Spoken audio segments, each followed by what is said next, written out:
always get my shoulder. Oh, they just make that bike go straight right back there. I come over there. Yeah, that's good. I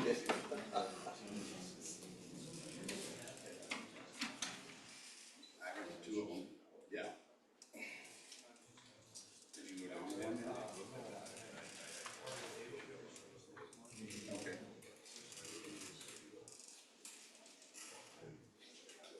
Something like that, yeah. Thursday.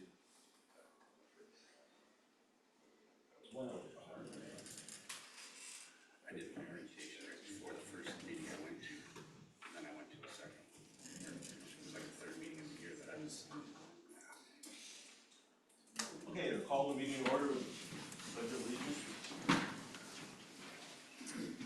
I pledge allegiance to the flag of the United States of America and to the republic for which it stands, one nation, under God, indivisible, with liberty and justice for all.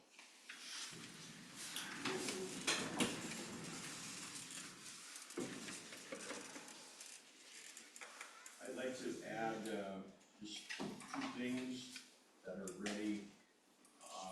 One thing under highway department, road signs, all those signs that were taken down, we have a surplus, and I'm gonna ask Glenn, we've had phone calls, whether we're gonna surplus them, sell them, so we're just adding that onto his. Those are signs that were replaced. Yeah, the poles. Oh, yeah.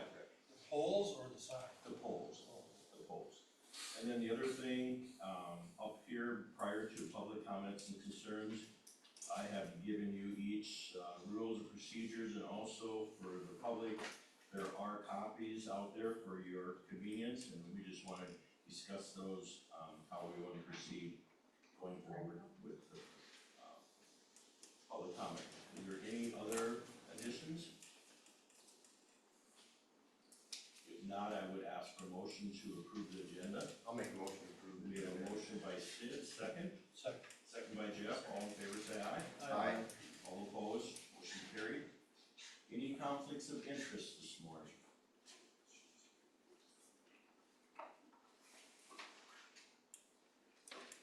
Are there any additions or corrections to the August 7th Commissioners meeting and to the Drainage Committee meeting minutes?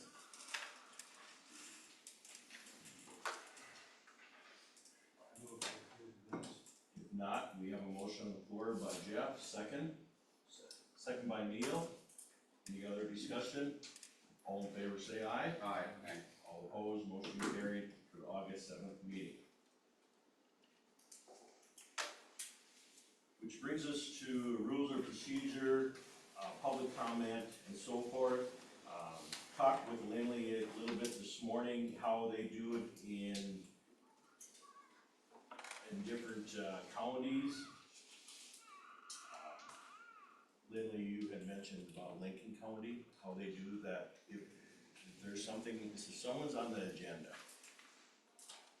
If someone wants to, they're on the agenda and they wanna make a comment, they don't do that right off the bat at the beginning of the meeting, correct? They do it when that agenda item is presented. Yeah, so whoever's on the agenda gives their presentation, Right. and then there's a period of public comment and questions. On that subject at And then that the time. commissioners discuss and then decide Okay. for each item. And then during the public comment periods for things not on the agenda. Because there seems to be some, on the agenda and not on the agenda. Personally, we have public comments at the beginning of the meeting. It's totally up to you as a board, how you feel we should proceed. Anything that's on the agenda and not on the agenda, public comments at 9 AM and then be done. And if you feel that or you feel that something needs to be addressed, you can address the public, or you feel that we should, if there's someone's on the agenda, that item should be addressed when we're on that agenda item, if that makes sense. As far as I understand, it's completely up to the chair how Correct. to run this. Yep. I mean, if we kind of adopt a plan, that's fine, but it's still up to the chairman as far as how much time he wants to I personally, I would like to see the public comment section at the beginning of the meeting. On non and, Every- okay. It seems like we kinda get bogged down at certain times and certain things, and things get a little out of hand. I believe if somebody has something to say, they should say it at the beginning of the meeting. When we get to that part, the person that's on the agenda, of course, has the floor. If we have any questions for anybody out in the public, we could certainly ask. Seems like there's always too much hand raising and back and Right. forth type stuff that we need to get down and do business. Now, that's how I would like to see it, Okay. but, you know, that's. Mike, do you have any comments, one way or the other? I don't disagree with Jeff wholeheartedly, it's, Okay, it could run smoother, but public comment is important, so. correct. we're just I like gotta comment start on rolling. the agenda item when it comes up. To me, it's more fresh what the person says when we're right on the agenda item. That's just my opinion. Okay, Neil? I kinda like the way Jeff has mentioned it, that we can all discuss it that way. Bring it up. So how I would like to see it as a chairman is we will sign up. If you have not signed up, you don't have the right to speak. If there is anything along the line that we feel someone has any, I see it both ways. But I don't think our meetings are that long. See, if someone makes a comment at 9 and we get on agenda item at 2, you know, if you don't take proper notes, you could, you know, maybe there'd be something we missed. I feel as a board, all of us, all 5, can ask that person that question. You have that right to ask that if that's gonna be helpful in your decision. Other than that, there'll be no hand raising, there won't be anything during our meetings to distract us, okay? Clear? But if you're not signed up, you have to sign up. If you're on the agenda, yes, at that point in time, when we're on that agenda item, you can, you know, speak on your behalf. But no other additional, no clap, no hand clapping, no so forth. You know, if you read through this all, it basically says that. If there is some people that are chiming in, that are unruly, I will ask them, you know, please, you know, out of order, and if it happens more than once, you know what, we will ask you to leave, so. Okay, clear? All right, So, you wanna go by what's on here? basically, yes, I mean, it's, to me, it's kind of confusing in a way, depending upon if there's something on the agenda and something's not on the agenda, Jeff. But I feel that if someone is on the agenda, when we're on that agenda item, they can. Okay, but other than that, beginning and then we're done. No discussion, no additions during our meeting. And I believe that rule applies to everybody outside of our 5 commissioners. Yes. And anywhere along the line, if you feel that if someone spoke in public comment and something if you want to ask a question to those people that spoke in public comment, or something you didn't write down, like I said, if it would clearly make your decision one way or the other, then you have the right to go through me to ask them, so. So how long are we holding the floor? 3 minutes, 3 minutes max. You probably Okay, should 'cause start I have timing. here, it's 5 minutes per No, person, or no, I don't more like than that, 30 3 minutes. minutes, and I'm going, oh, that's. Yeah. a little That's lot too. entirely up to the chairman. Okay. 3 minutes, and if you're gonna, if one person's gonna speak, you know, on a certain agenda, we got 30-minute max. But also, I don't think that ever happens unless we have like, a hearing, and that's a total different thing, okay? 3 minutes, and if I have to set my timer, I will. We should, I mean, cause even last meeting, I listened to a segment there, and it did take over, well, it was over. There was an interruption from a commissioner, which only lasted a few seconds, and then it paused and went to another person in the room, and then it went back to may I respond to that deal? And so his total conversation was like 8 minutes long, with a few interruptions, so it happens, it's pretty easy to go over 3 minutes, but setting a timer and all of us taking note of the time to help the chairman keep track of that is important. And, just try to get their point out in 3 minutes. Okay. All right, so, we will go to public comments and concerns. This morning we have 3 individuals, that have signed up to public comment, and then also 1 individual is, on the specific agenda item. So, Mr. C, if you'd like to stand and say your name. Arden Singh, and I would like to address, section line roads, how we're gonna handle them, like, we address that Kenny Schaefer area up there. 'Cause we got a whole bunch of hay through there, and that isn't, you're not capable of getting through right now the way it is.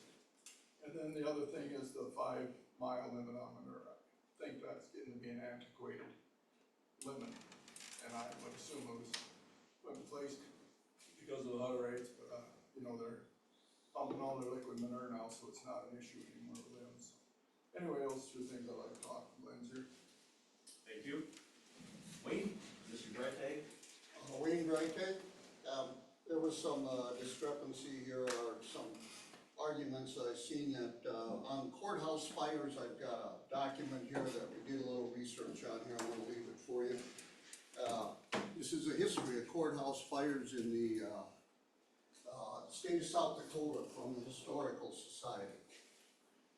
And, it talks about vaults, talks about, none of the records were destroyed and things.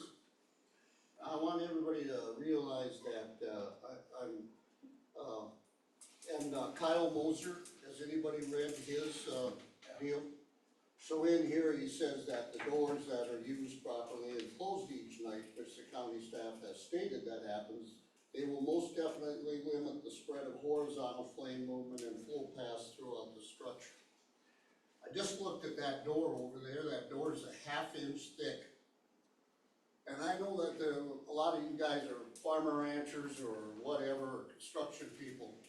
Take an hacksaw to it, go see if you can cut it, go see if you can, that fire report here, it also says that, or in one of these documents, that you would have to, on that door, have extreme heat at 2,800 degrees Fahrenheit, and it would have to spark. Well, you know when you cut metal with a acetylene torch, that's, you couldn't melt that door. You couldn't melt it. And the building is made out of brick, marble, slate. You know, if there is some form of fire hazard, maybe a tree outside or something, we could eliminate that, take them out. But that fire in those DVAC windows, by the way, can I ask what the cost of those DVAC windows that we put in the courthouse cost? A lot. Last time, wasn't it for 5, and was it like, in the 20s? Yeah. 20-some Yeah. thousand. Oh, I'm sure we got I know when I started, 100,000 into all the windows at least. And those panels up on top, I know those are fire rated, they have a metal skin on the outside and stuff, so, 'cause I installed those years ago when I worked for the House of Glass. The vault doors are more of a security feature than a rated fire stop, but they will definitely hold back heat and fire due to the sheer volume of the steel in the doors. But remember, we're in a marble and a brick building, so you could start a fire in the middle of the floor here, and if that door was locked, it's not coming over here. How can it spread on the walls? And how can it come up the outside of the building? Anyway, one more thing I did this morning was I went up to the 3rd floor.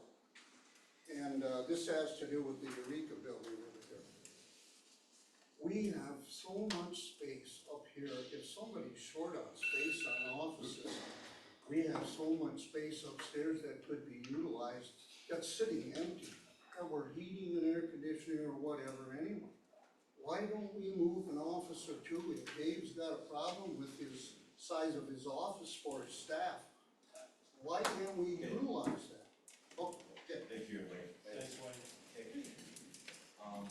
Council member Kevin, do you want to speak now, or you want to wait till the agenda item? I'd like to wait for the agenda item. Okay, all right. Let's move on to 915, tab number 1. Jim Coda.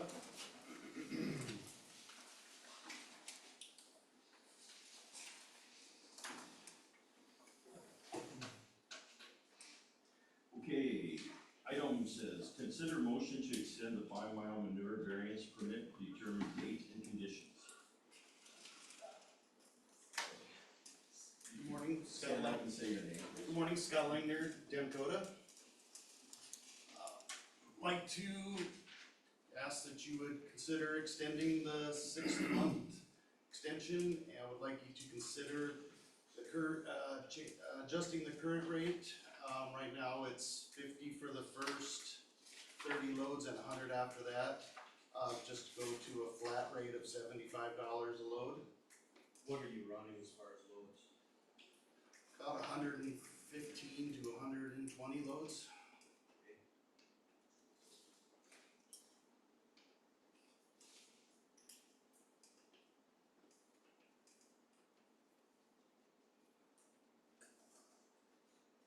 Are you going anywhere else with it? No. Are you planning on going? We're trying. Mr. Chairman, Yes. at what point did this, agreement start with Demcota? What year did you guys, 2016, 16? November. And was it not supposed to be a temporary agreement? Well, yes. What are the- Yes and no. Okay, Yes. explain that to me. Well, basically, I always wanted at least two different places for them to go, because we run into road issues up there in the spring, and what did we ever? Was it 19? It was, I'm not sure what spring was, what a disaster. It was spring of 19, so that was that terrible winter we had. Yeah. Anyhow, they had nowhere else to go. Yep. So the Hunter Rights actually was opening roads with the quad tracks and just pushing the snow back, then the water around the road and they're splashing through it. It was a mess. And, then I think, just before you, probably they got hooked up with LDL, poured a great big cement pad out there. I think Demcota paid for it, and then for some reason or other, they just cut the deal. And, left you guys hanging. But, so we kinda went back and forth for years, we never got another place to hold. Why? They Is did McPherson put in- County the So, I'm sorry. lay down spot? So, it was a lot more loads up until, what, about 3 years ago when the centrifuge got put in? Or Yeah. Was it, how long ago, was that about 4 years ago? I'd say about, probably close to 2.5 to 3 years ago. So, centrifuge slings the water out, so there's not as much volume, and that cut down the loads quite a bit. You've had a lot of trouble with that, is that working now? Oh, that's working great. Yeah. We were hauling all tankers before that, and we've So it's all cut down our solids, tankers, yeah, so. Mike, and it's still my biggest concern is when we run into the spring road issues. Yeah, I agree that, it would be a better scenario if we had another spot to go. You know, and the other part of it was started because it's beyond the 5 mile. Their ordinance. So, when they started coming in, They had to apply for variance. Right. So we just keep extending it, I think it goes by 6 months. And that's it. Yeah, we've been just extending it every 6 And months. nobody's encouraging them on our end to, well, we have. all the Absolutely, years, we have. Every meeting we encourage. Yeah, well then, without running the numbers, but horse piece, isn't it? why would we back down? You know, So what was it? it's not incentivizing them to do anything if we give them Right. any That's break. exactly. That's true. Exactly. So it's $50 for the first, $50 for the first 100 loads? 30 loads, 100 for 31 plus per month, plus $500 all road inspection off the street, and $1,000 bond. Per year. Which is just at the beginning of Oh. the variance. Most of that was, we just keep extending that, yeah. I thought you guys This raised is- it at one point, though. We were way higher. Yeah, we were. So we did raise it, but then we ran into the issue of, this doesn't just affect Demcota, it affects anyone that lives, the manure originates outside the county, even if they're trust. on the county line and they live in the county, and their farm is outside the county, they need to follow the same fee structure. Yeah. Which was why we modified it halfway. It's,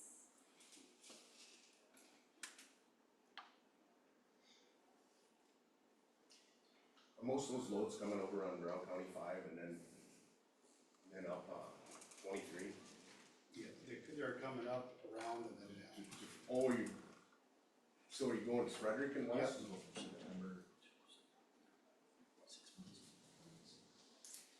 So they're hitting 2 miles of our paved road, and then from there going north is gravel right now. It'll eventually be, We're trying to limit the amount of gravel that we're on. So by going up and down and around, that way we not continue going up and down. How often would you say you do cut through the county then? Because just this last week, I passed the tanker truck 3 times on our county road between Forbes and Watonka. Actually, that's not accurate. I've passed them twice on that road. Once was on Brown County 6 north of Richmond Lake. They take different routes. I know we try to keep them off of going up and down the gravel to keep it as much as possible. But sometimes they do, if we've got loads, we have to take. Who down. sets the route? TW does. oh, he's still hauling. Is that the driver? That's well, Tony Woolman. Okay. I thought at one time he wasn't hauling anymore. He's our, Main guy. What happens if we deny it, Barry? don't really have a alternative. We probably shut down. See, 6 months is February. We visited in March. Lindley's indicated about 120,000 a year. Lynn has really no issues right now, getting road issues, so. What, 120,000 a year of what? Yes, 115 loads per month. Okay, thank you. So, I don't know, I'll move to extend the variance at the same rate. okay, we have a motion by Jeff, we have a second. I'll second that motion. Second by Mike, any other discussion? Everybody, I would just say that, yeah, you guys gotta get another place. I know it's not easy, but I mean, this is going on 9 years. And nothing's happened. I know at one time it was close. I guess if we're still having discussion, Yes. there is a question I need to ask. As far as taking it all up there, their permit is good and allowing all that in there?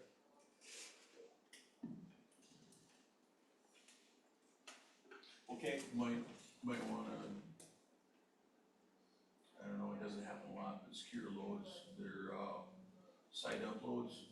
We've had a couple instances where it came over the top, and one of it ended up in my garage. So I know what it smells like. Cause you drove through it? Yeah, I did, my kid did. It took 3 times through the car wash, me under body, and trying to get that out, and still didn't get it out. Camaro. okay, we have a motion, we have a second, all in favor say aye. Aye. All opposed, motion carried. Try to get, work on it. Thank you. Thanks. Thank you.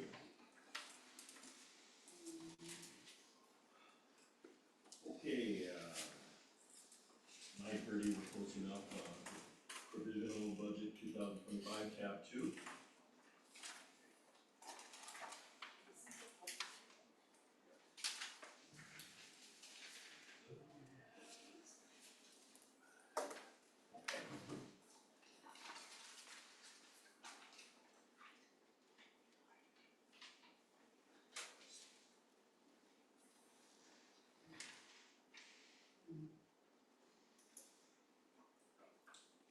I guess we'll just move, being this is a public hearing, we'll wait till 9:30, but, when do we wanna set the time for the final budget approval on September 16th? 9 o'clock? And then Yeah, that's we might fine be with running me. into harvest 9 Yeah, AM? generally that meeting doesn't take real long. No.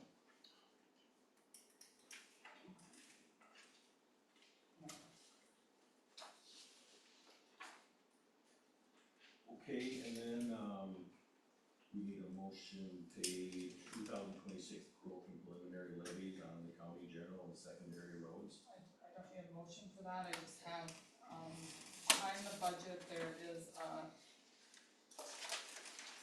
this sheet, this Okay. table. It's the same table that was out of the budget,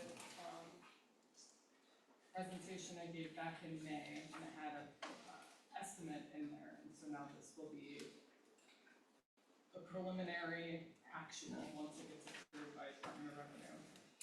So the levy right now with the growth was at 0.87%.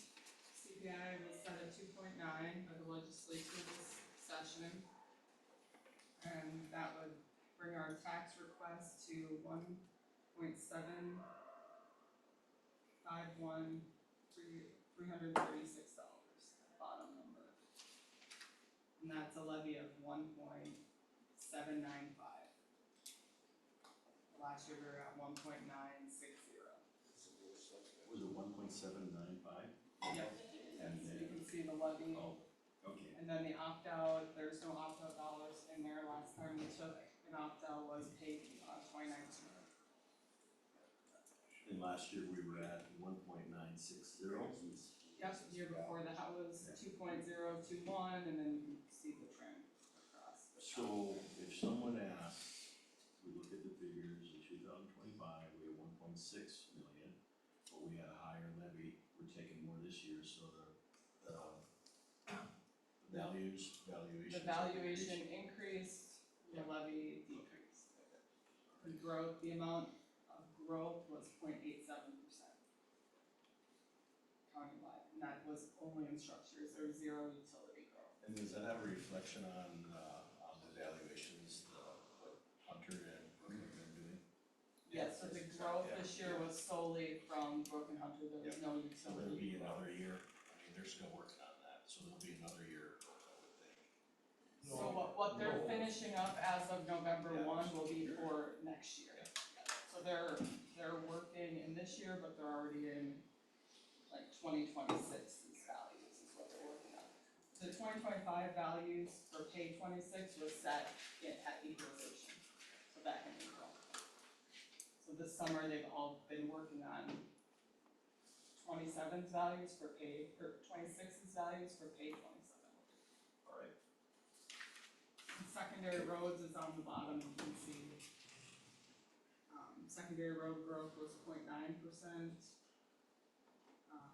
And the total tax request there, $354,248. And the levy is 0.406. I have a feeling that after they get done with their assessments of the farms, that the actual levy is gonna go way down because the values are gonna, the assessed values are gonna go way up. Cause we tax for dollars, so it really Yes. balances out that. Right. And depending on what ag land value does, so much of our value is on ag land, which is set by that soils survey. And those top dollar amounts, so that we're kind of at the whim of that, those numbers. We don't, the country have no control over ag land valuation. And depending upon how they do it, Jeff, like we all know, 30, 40, 50% when you did your insurance, because the way replacement cost of these buildings is gonna go, the valuation's gonna be sky high. I mean, as far as valuation, so. Okay, any other questions on both of these, on the general and all secondary road? Which he's requesting, and the levies? Okay. I do, can I ask one question, Glenn? How many roads, how many secondary miles of road are there? 1,200, or I guess that includes the county roads. That you actually really maintain? It's like 400? Yeah, I'd have to sit down and give you exact numbers,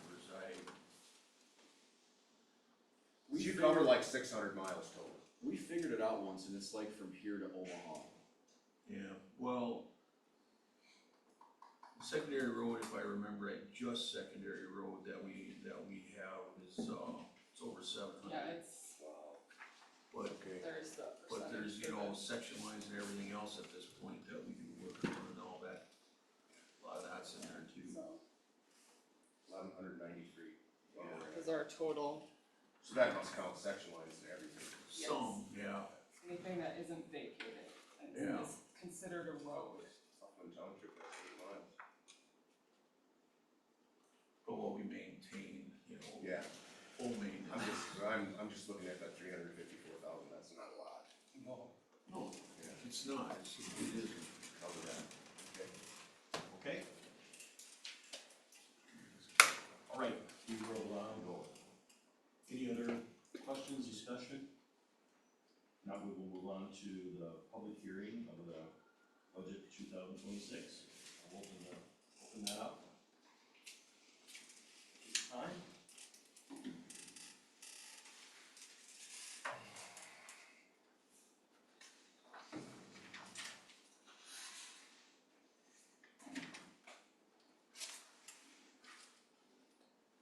Seeing and hear none, move on.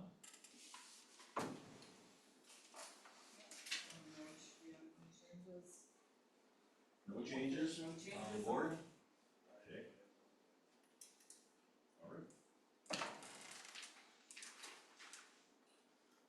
Kyle is not here yet, so, I'm going to move to tab number 4, Eureka Building, and call on Mr. Council Member Kevin Wolf from Eureka.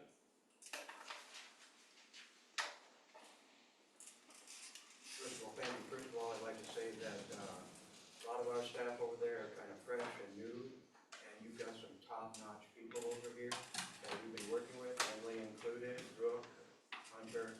They've helped us a lot through a lot of different things, and we're very appreciative of that. As far as the building goes, we feel that it would be an asset to the sheriff's department, being that it has the old ambulance bay for searches and things like that. An ample amount of storage, which is secure, as far as I can see. You guys have done a lot to improve things there. And the jails, which, from my perspective, I spent a night there, and that changed the course of my life. And I'm a veteran now, and so I believe the people of Eureka would like to see a presence there, and we'd like to see the sheriffs make use of that building. What we would do if you guys don't take it is something we'll have to deal with at that point, but we feel that it would be a great asset to the sheriff's department and to the community.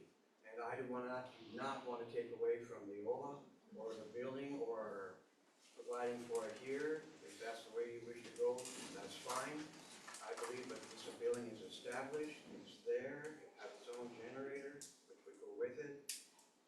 These are all positive things in my eyes, and it would be a great representation as a mutual thing between us.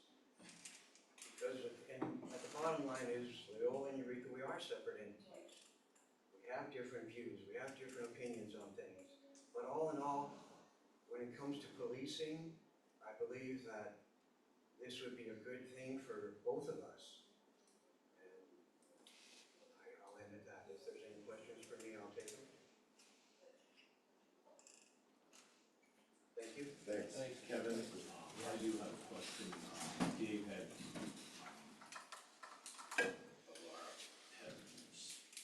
told me that we had some condensation issues. Did you or Tim take a look at that on the roof, or you had a chance to take a look at it? I believe Tim Yunt and I believe the sheriff also has seen some of the, and I believe Neil has been involved in some of this. I do not believe it's a serious thing. I believe if there was maybe some tubing going from a certain part of it down to the edge, I believe that would, Neil, of course, he's a contractor, he would know more about this, and he could give you a better answer than I could possibly. Dave and I looked at that the other day, and we did find a few spots that were concerning on the inside that I couldn't trace. There were two leaks from whenever, last couple of weeks. And, but the other issue on that would be that there's no insulation in there. And so, if we ever address this issue about purchasing the building, that would be a concern that we probably want to address at some time. No insulation, no, And the ceiling. So you know, we're losing a lot of heat out of there. That being said, when you spray foam the inside, you may be able to eliminate some, a lot of that issue of water coming in. Condensation. So is it Condensation. a suspended ceiling like this It and then is. nothing to the bare ceiling or bare roof? Okay. Other than that, I mean, yeah, piping out a few of the spots with the air conditioners that stick up on top, you could probably eliminate some of that. And that's not uncommon, I had it happen in our house, my son had it in his apartment. So the humidity that we had, a lot of, air conditioners froze up. So, My son, our son-in-law and daughter had the pan actually rust out. And then it, you know, leaked through. We got it fixed, exactly what happens. Mike looked at the building too, so. I got it, and I've got a viewpoint too, not just from a construction aspect, but from a heating and cooling aspect. 10 years in the sheet metal industry, installing commercial systems just like that building. Building's identical to that, with a metal roof structure, metal joists, metal pan. It has an insulated foam system below the rubber barrier. What R value that is, I can't tell you that. There is a, That's- there is a insulated. Well, there's an There insulation absolutely, foam. it has to be. Yeah. That's how they create the slope on them flat roofs. There's a series of foam panels that are straight dimensional, and then the top layer is pitched to, and that's an engineer or a systems design, where it starts high and goes to your drain. One of the pictures you'll see above, the VSO office, it's the second one in that staple packet, the green sediment around it there. I removed that with my hand prior to taking that picture. It had water up to it. It was about an inch or inch and a half. And you can see, even after removing that, it drained the water immediately around it, but there's still a large amount of water on the VSO side of the building. Dave had his head up above the parapet wall there and asked, how do we fix that? I said, no roof, new roof, right, Dave? And that's as simple as the answer is. Where it goes from there, it's out of my capabilities. I will also address that that's the ductwork there that Neil, on the bottom side of that, put the caulking on. If you flip a few pages, you'll see the caulking that Neil put on. And Neil's assessment at the time, correct me if I'm wrong, Neil, was it was likely a condensation issue that you caulked it and now the condensation can't get out. I briefly touched on it at the last meeting, but without actually having been engaged in it, didn't want to get into it, but this ductwork either needs to be insulated on the inside, which I'm only assuming that it was at original state, or it needs to be insulated externally. That would mitigate the condensation problem. Without insulation, condensation is going to be created. And so, putting caulk on it is just a temporary fix. You can tell by the picture, there's water movement on the sides of those ducts. This picture here. From condensation, you mean? Something, a leak or condensation. We can only assume one of the two. That's a vertical, this is the bottom. So water has over time created that stain on that ductwork. That isn't, to me, a condensation stain. That's a setting water, building and pooling and running off the side. Condensation starts over the whole surface of the structure, beads up and drips down. So at one point, there was a pool on top of this ductwork, in my opinion. So things like that, and this happened on August 9th when I was with Dave viewing the building. I took those pictures, and since then, I don't know much about the drip that happened in your office, how severe it was, or where it even comes from. Is it by a ductwork system like this? So one of them is by the vent on the office side, or the drain, I'm sorry, not the vent. but Okay. The roof drain. Okay. The others is really difficult to tell with all the rafters, not rafters, but the steel beams that travel across that. When I went up on the roof, took some additional pictures, the only place that there was any type of water that was pooled was around the AC units. And in looking at those AC units a little bit closer, the condensation drain, one of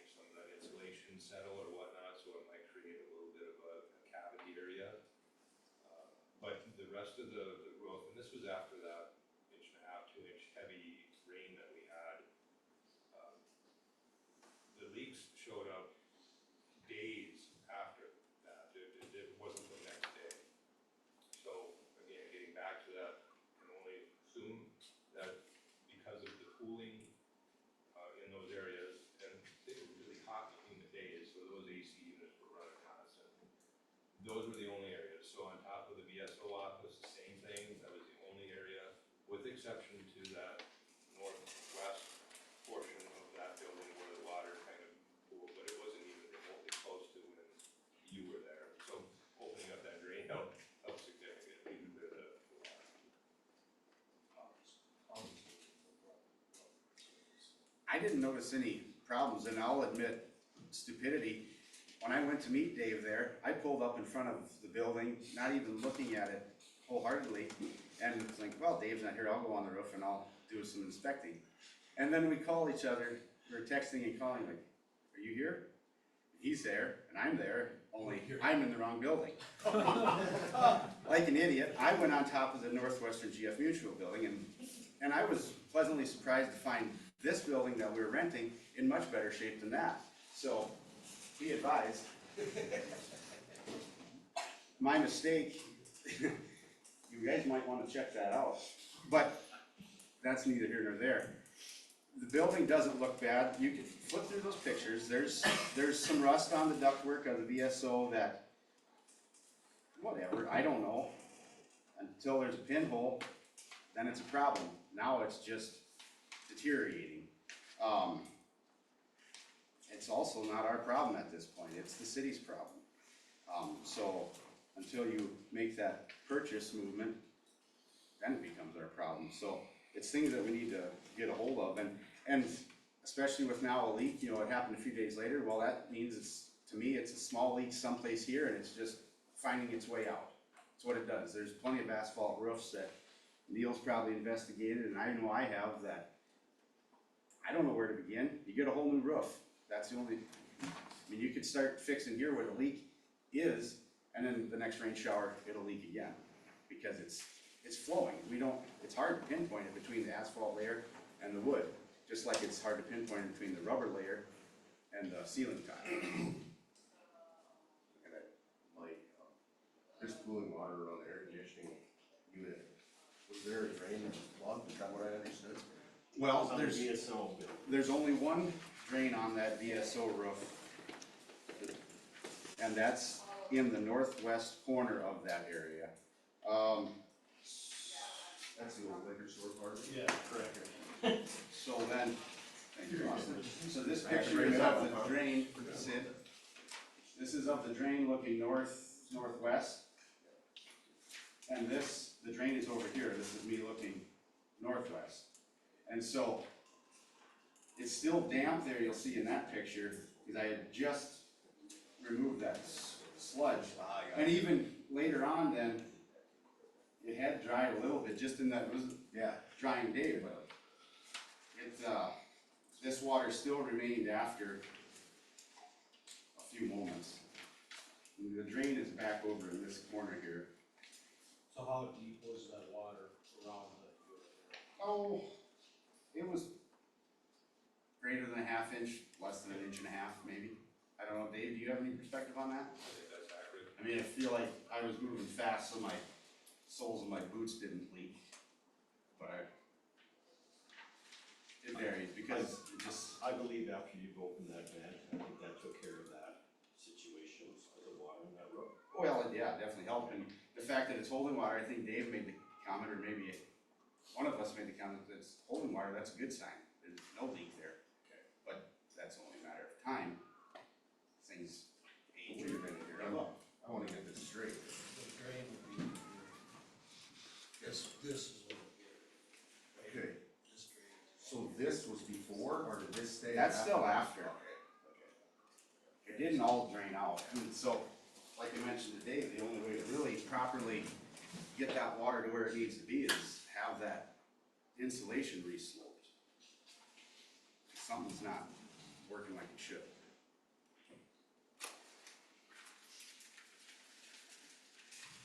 I guess I would ask for the board, especially Neil and Mike, with your construction experience, what is the next move here for the city to have this looked at? Definitely seems to be an issue. You wanna go, Neil, or? Go ahead. I guess as it is, it's the city's issue, they need to determine what they wanna Correct, but do I with it. mean, what do If- they need to, know, They whoever need to worked on provide a these sound or- building for Yeah. sale. Correct. Is there a way a person could put a drain in, the low area, take it out? I'm not 100% Deal? sure, I would imagine you could, but still, the foam would need to be re-sloped to make that appropriate. There's still a pitch issue. Right. Are there openings, I've been up there a few times, but are there openings in the side of the buildings where the water's supposed to run off? Not on that area, I feel like on that upper area, there was. Because that probably Yeah. originally was that. On the, above the garage, if you look at that one, the last picture in that staple packet, that's the garage roof. And, the area of the roof facing west towards the street, you can see the notch out in the wall. And so that flat roof, it does have a drain off into the northwest corner, but then I think that's the only portion that really has an opening. Then the other area to the south, which would be above Dave's office, has a rock layer on top of the rubber. And I don't recall seeing an opening, I believe that relies solely on the drains. No, through the roof, down and out the bottom of the building. With to make sure that those are open. Which, yeah, and they weren't in the VSO's case, they were sooted shut That with. could be the whole problem.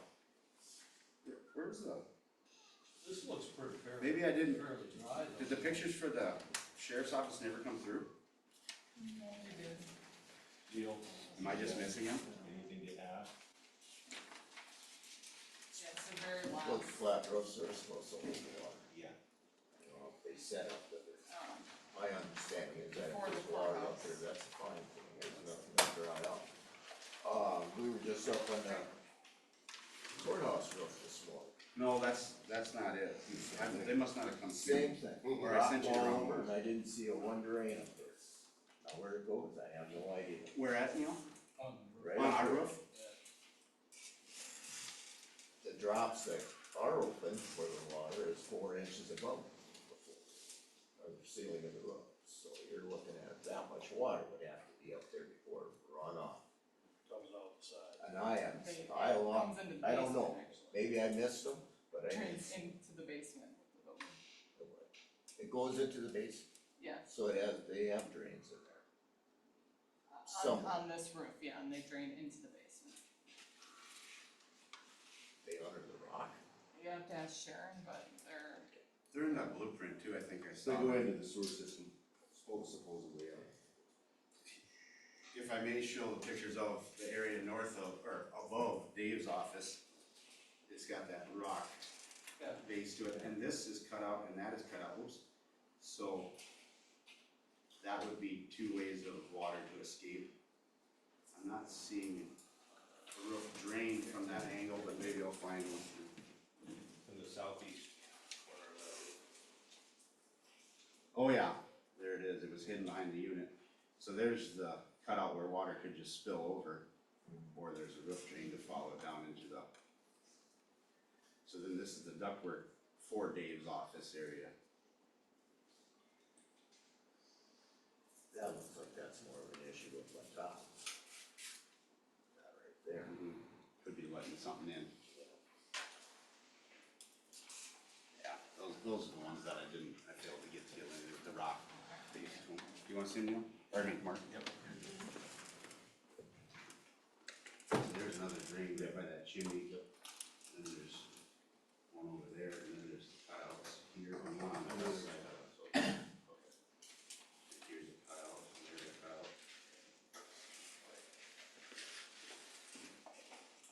Well, it's unfortunate that we have these little bumps here, but I would suggest that the city has to look into this before, we talk further. Do you agree? I'm asking. I'm gonna put my 2 cents worth there. So, something that Dave said at the last meeting struck me, we have been talking about something for the sheriff's department over there for what? As long as I can remember.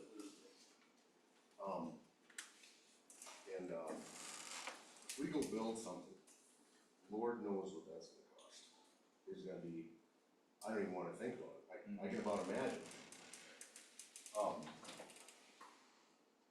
And I've seen a lot of times where, you know, governments and even private people too, think they're gonna save money by tearing down an old building and starting over, and it ends up being the worst thing they could have ever done.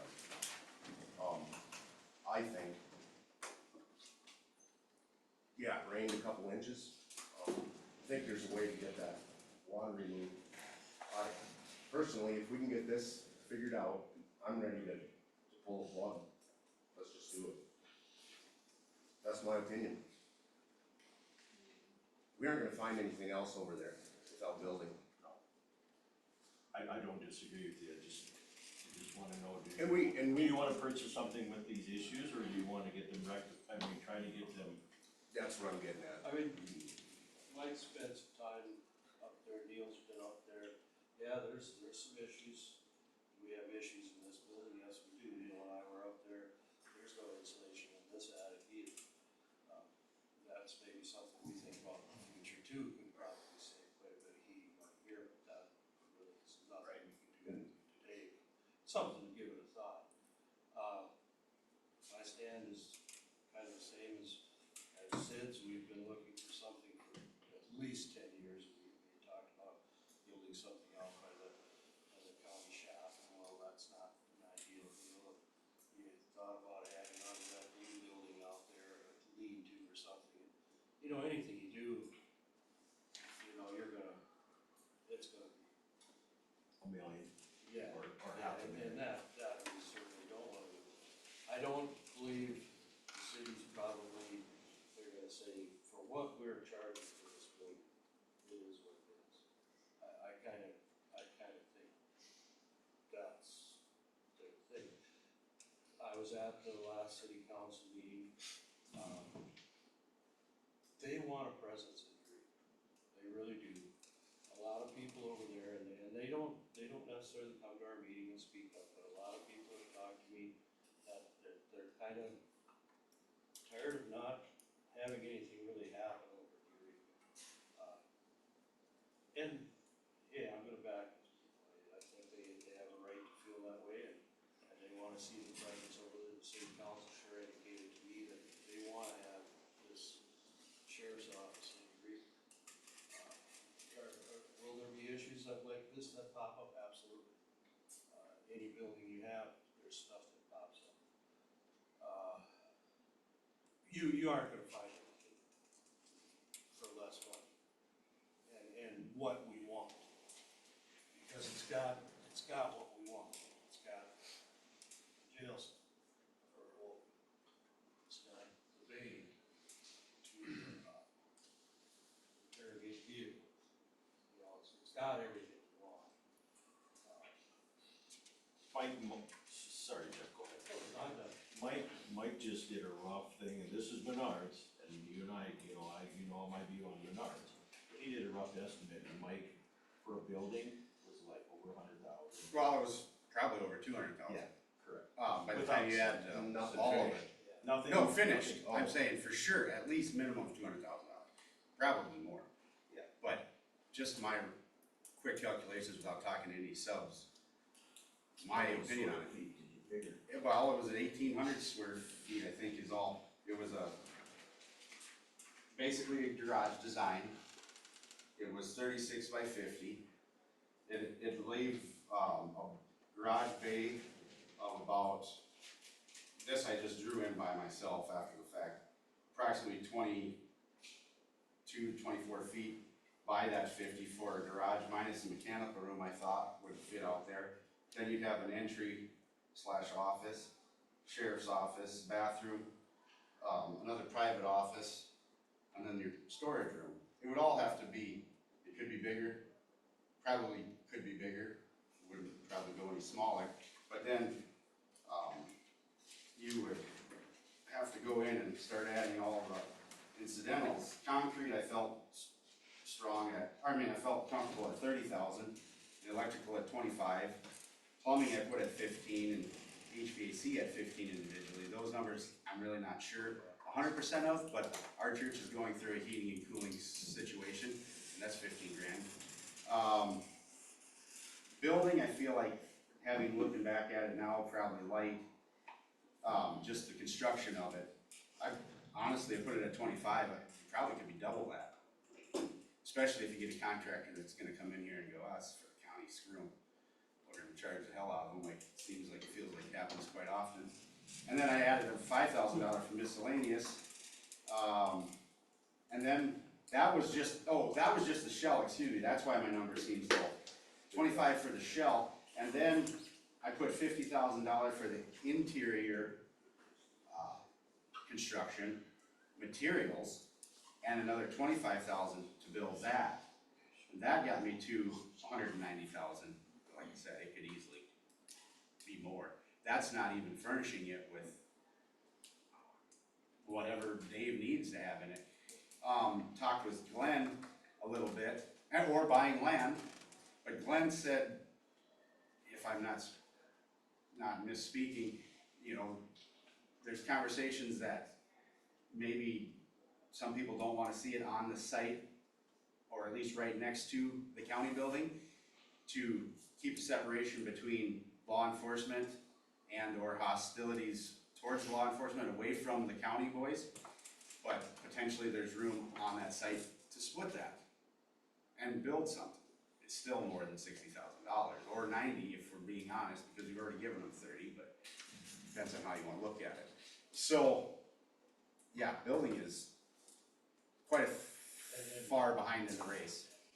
But getting back to what I was saying, and you kinda touched on it, I don't want this to become a Eureka Leola issue, which it kinda already has. And we need to support Eureka, it's the county, it's not one town versus the other. People over there need something. So one way or another, Dave's gonna get something. Don't you think that should be a part of the sheriff's department's budget, or with the joint law? And do we justify it through that budget, or is it just up to the county to provide it? I guess it would become the county's.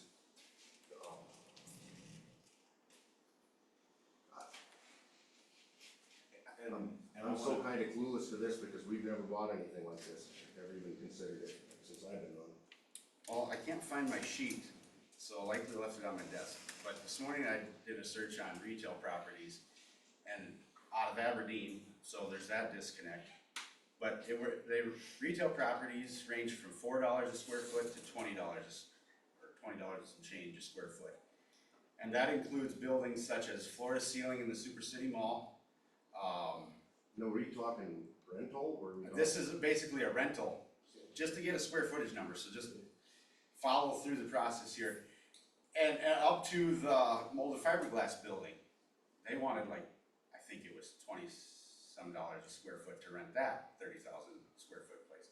So when you put those numbers into perspective with the VSO of 796 square feet and the garage, I forget the number, but then like Dave's was 2166, and the lower space, again, that much, 2166, and you do the division, and you can price it out either, I think I did the garage at like $4 a square foot, because it's just a garage, a warehouse, but then you could look at the office spaces in that $10 to $12 range, because that floor to ceiling building, in my mind, fits that depiction.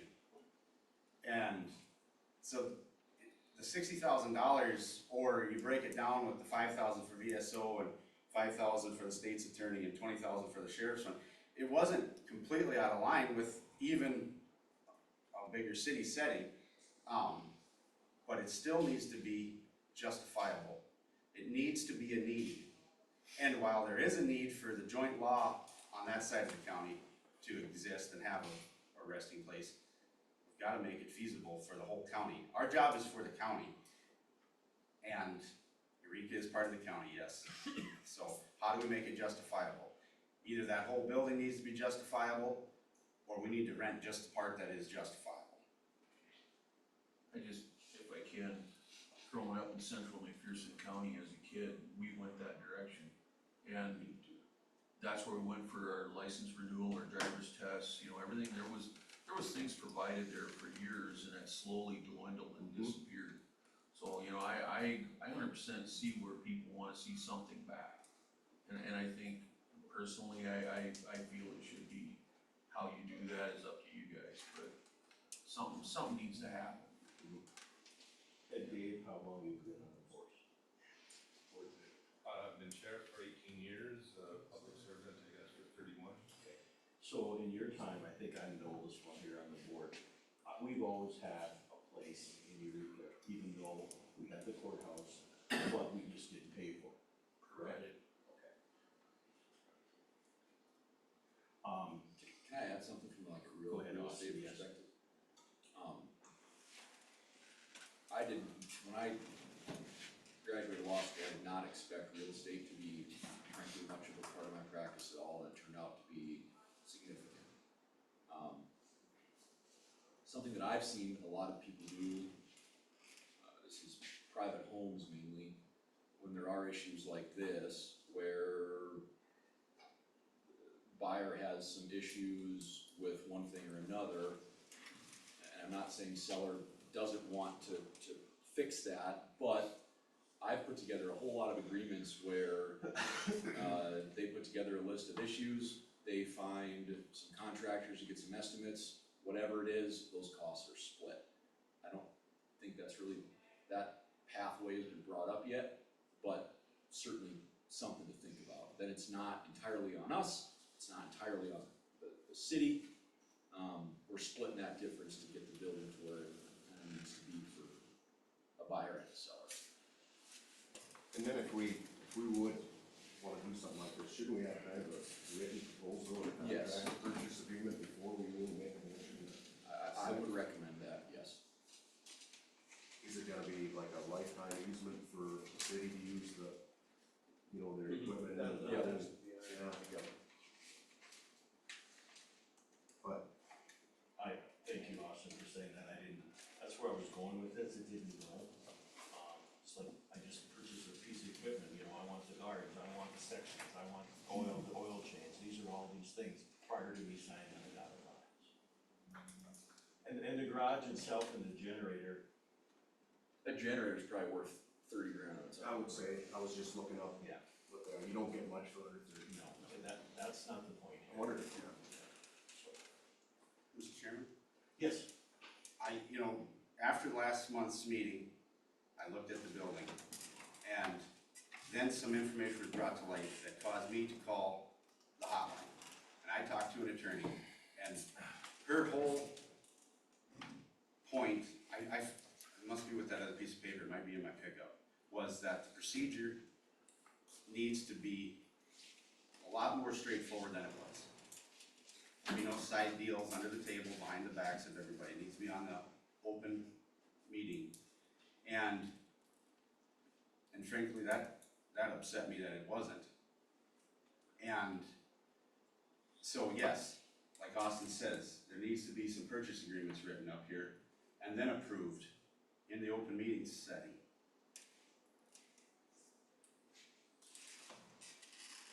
Kevin, can I address you as Kevin? Of course.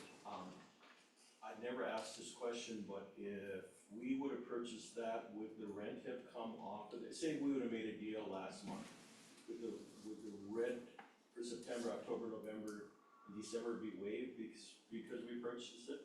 Jeff, do you? Well, I guess I thought whatever, if it would've happened, Yeah. we would've taken possession of it January first. Okay.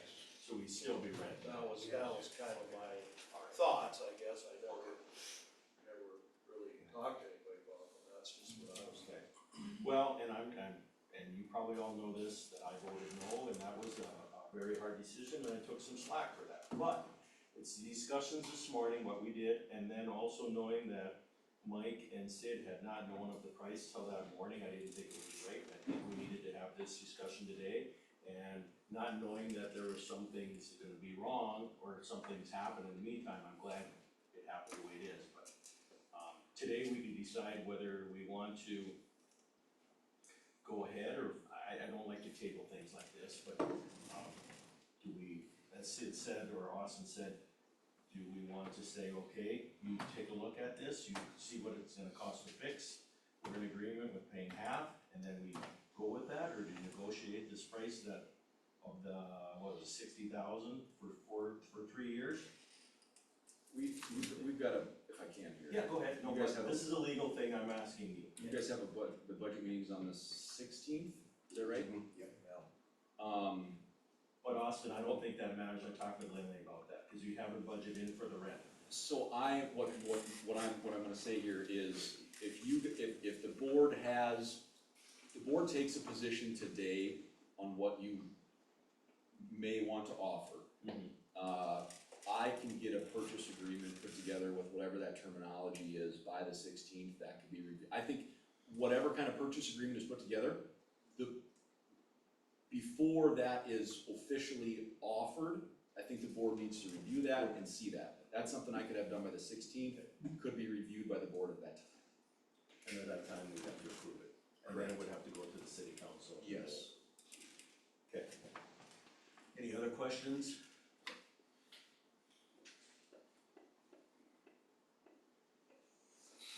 So do we need a motion to go? We would, if under those conditions, yes. With the, setting up the purchase agreement? Yes. And you'll have that included, easement or whatever you would call it for the city to allow. You probably have, Yeah. you'd probably specify in there Yeah. what's the SCADA And system, I'll- different things that they have. I'd have to have a chat with Sheriff Ackerman about how we wanna word that exactly. I don't know, I know that stuff is in there, frankly, I have no idea exactly what it is, but yeah, there's gotta be an easement for the city to come in there and be able to maintain and function that. It's the siren and everything is in there, right? So we can use that, yeah. Sure. Okay. That's one of the reasons that the generator's in there also.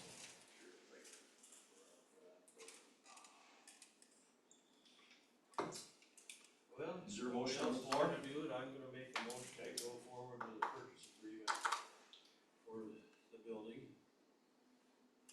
And I'll second. Okay, Well, Okay, you getting ahead? slow down here. Regarding the roof, the leak issues, how does that wanna be handled when I put that purchase agreement together? Is that something that you guys are asking Eureka to fix before the building's purchased? Is that something we split? Get some estimates done and split? My recommendation there would be there's a cap on it. Estimates put together, split that cost. If that, frankly, if that estimate comes back, because it's gonna take $100,000 to make those fixes, coming from somebody who'd love to have an office in there, that's a really dumb idea. You know what I mean? So I think there needs to be so what you're saying, Austin, if there is a certain amount that it exceeds at that point in time, we'd have to make a decision, do we wanna purchase it or not? correct. Yeah. Correct. And that was also one thing that was told to me is a motion shouldn't be made just open blank like that. You need to have these stipulations in Yes. place. So that being said, I'll second it with, splitting the roof cost, is that what you guys? With a max of what? I wanna make darn sure we follow the right procedure here. Can you rescind your motion? Sure. I understand. Yeah, Anderson, line, second. Let's start Start. that one over.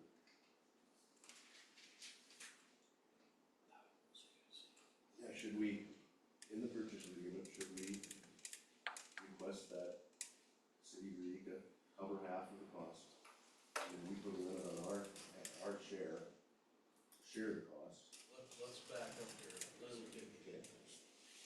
Cause it's my understanding, Kevin, that your board has not officially approved this dollar amount or anything. I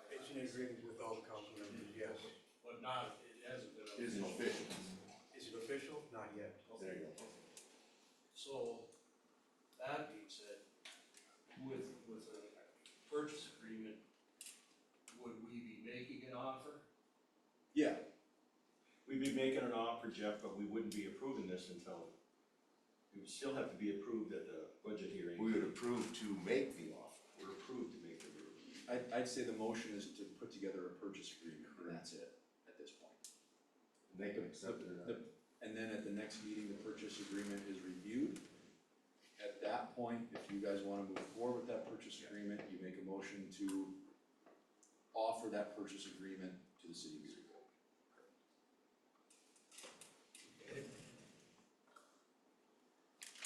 So, boils down to how we want to handle it. Yeah, I'll tell you right now that if we build a steel building, our machine shed drips, it rains inside when it freezes overnight and the sun is on in the morning. There's not 100% fix on most anything. Well, I mean, I know. your machine shed is not insulated, not No, heated. no.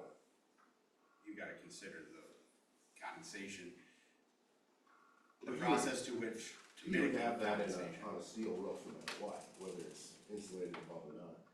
You'd almost have to spray foam the backside of the steel. Plenty of ways to mitigate condensation.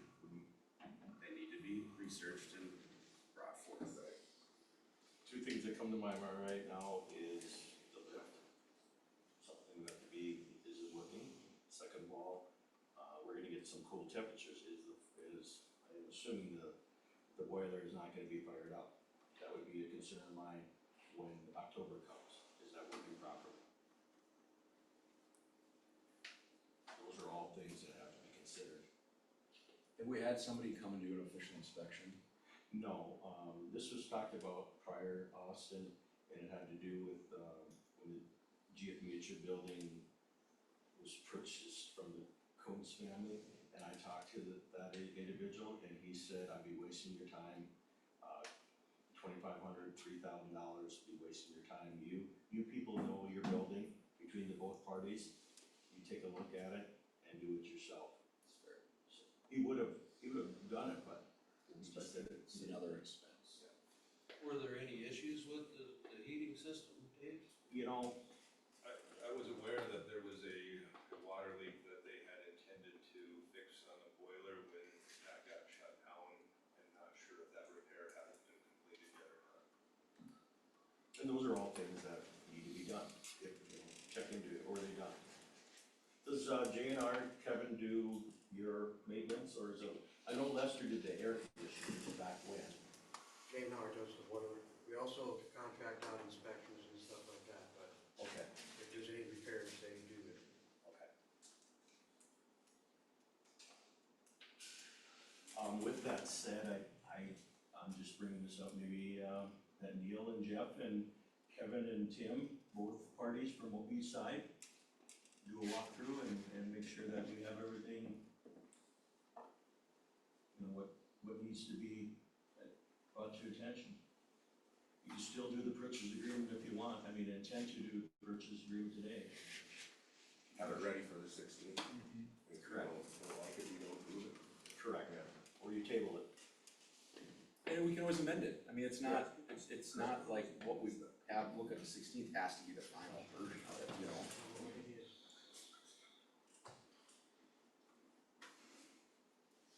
Okay, do we have a motion, or are we gonna let this be next meeting agenda item? No, I think this is a process. I think we should do a motion and Okay. a second, get something written up, and then we can amend it if we need to at that time.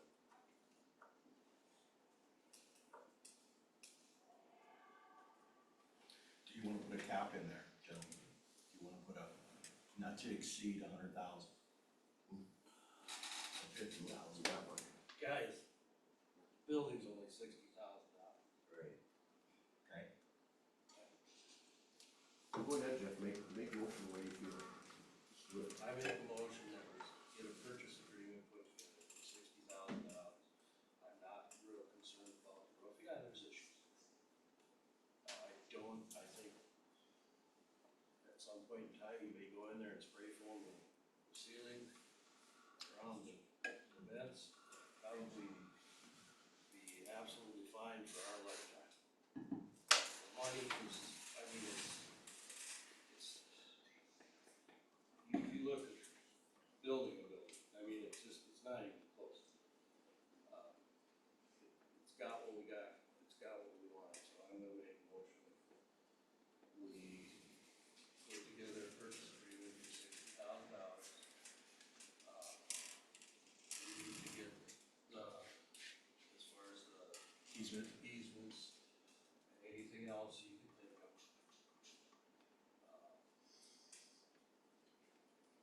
That's where I'm at.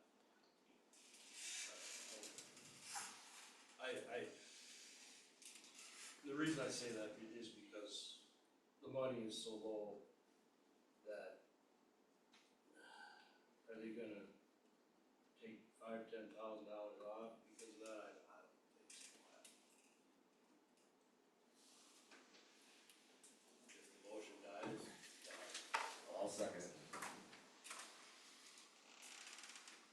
Okay. We have any other discussion? I asked we do a roll call vote. We have a motion, we have a second. Mike? Nay. Jeff? yes. Sid? Yes. Neil? Yes. Mark? Yes. Motion carried.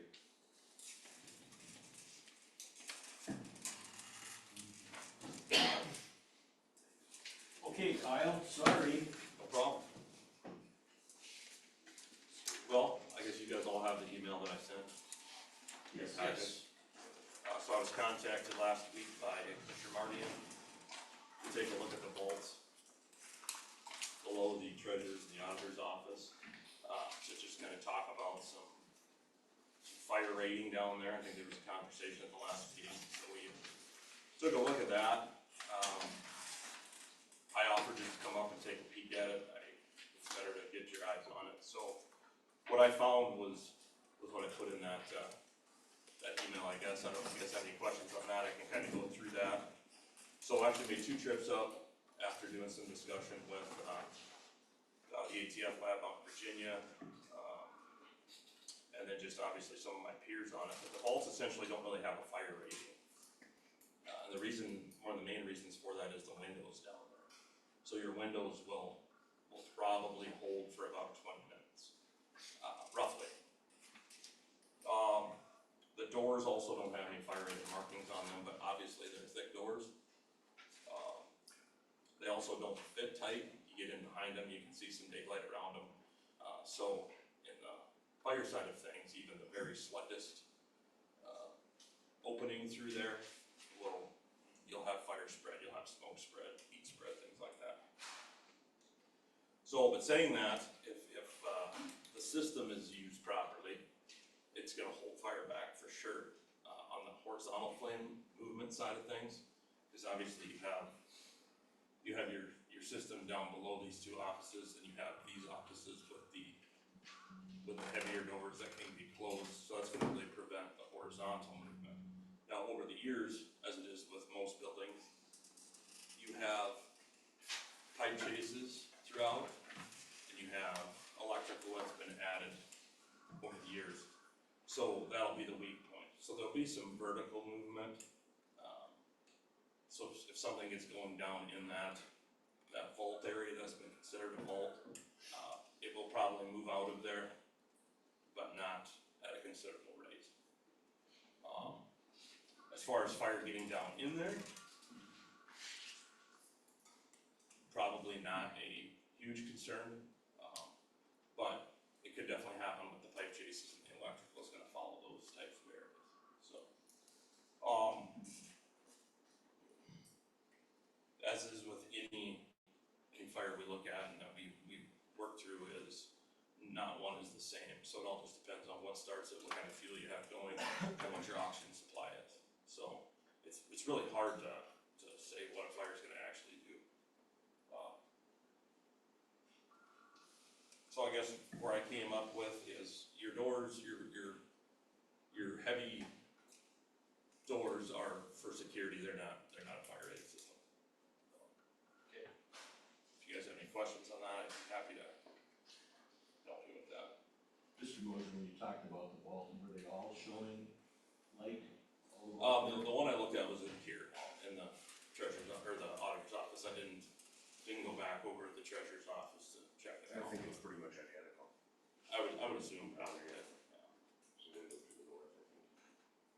When we looked at the original blueprints, there was supposed to be a shutter that went over top of those, whether that got cut back in, 1927, or it got taken down at some point in time, we really have no idea. But going through those blueprints, there was supposed to be more of a security shutter that went over those windows. Did you guys see that picture? The blueprint? It says right in there, shutter.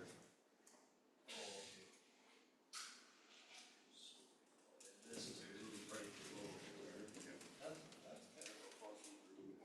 Yeah, one thing that was brought to my attention, and yeah, it makes great sense, is put yourself in the position of someone in 1927.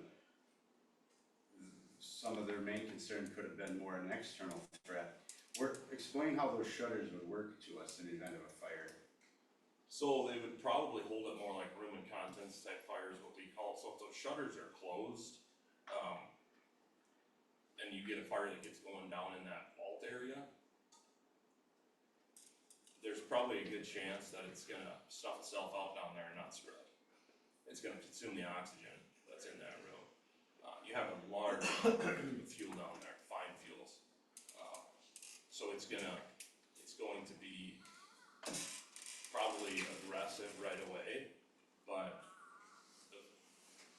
trying to put this down into terms here, so the faster a fire burns and the more fuel that you have initially, the quicker it's gonna consume the oxygen in the room and then potentially go out.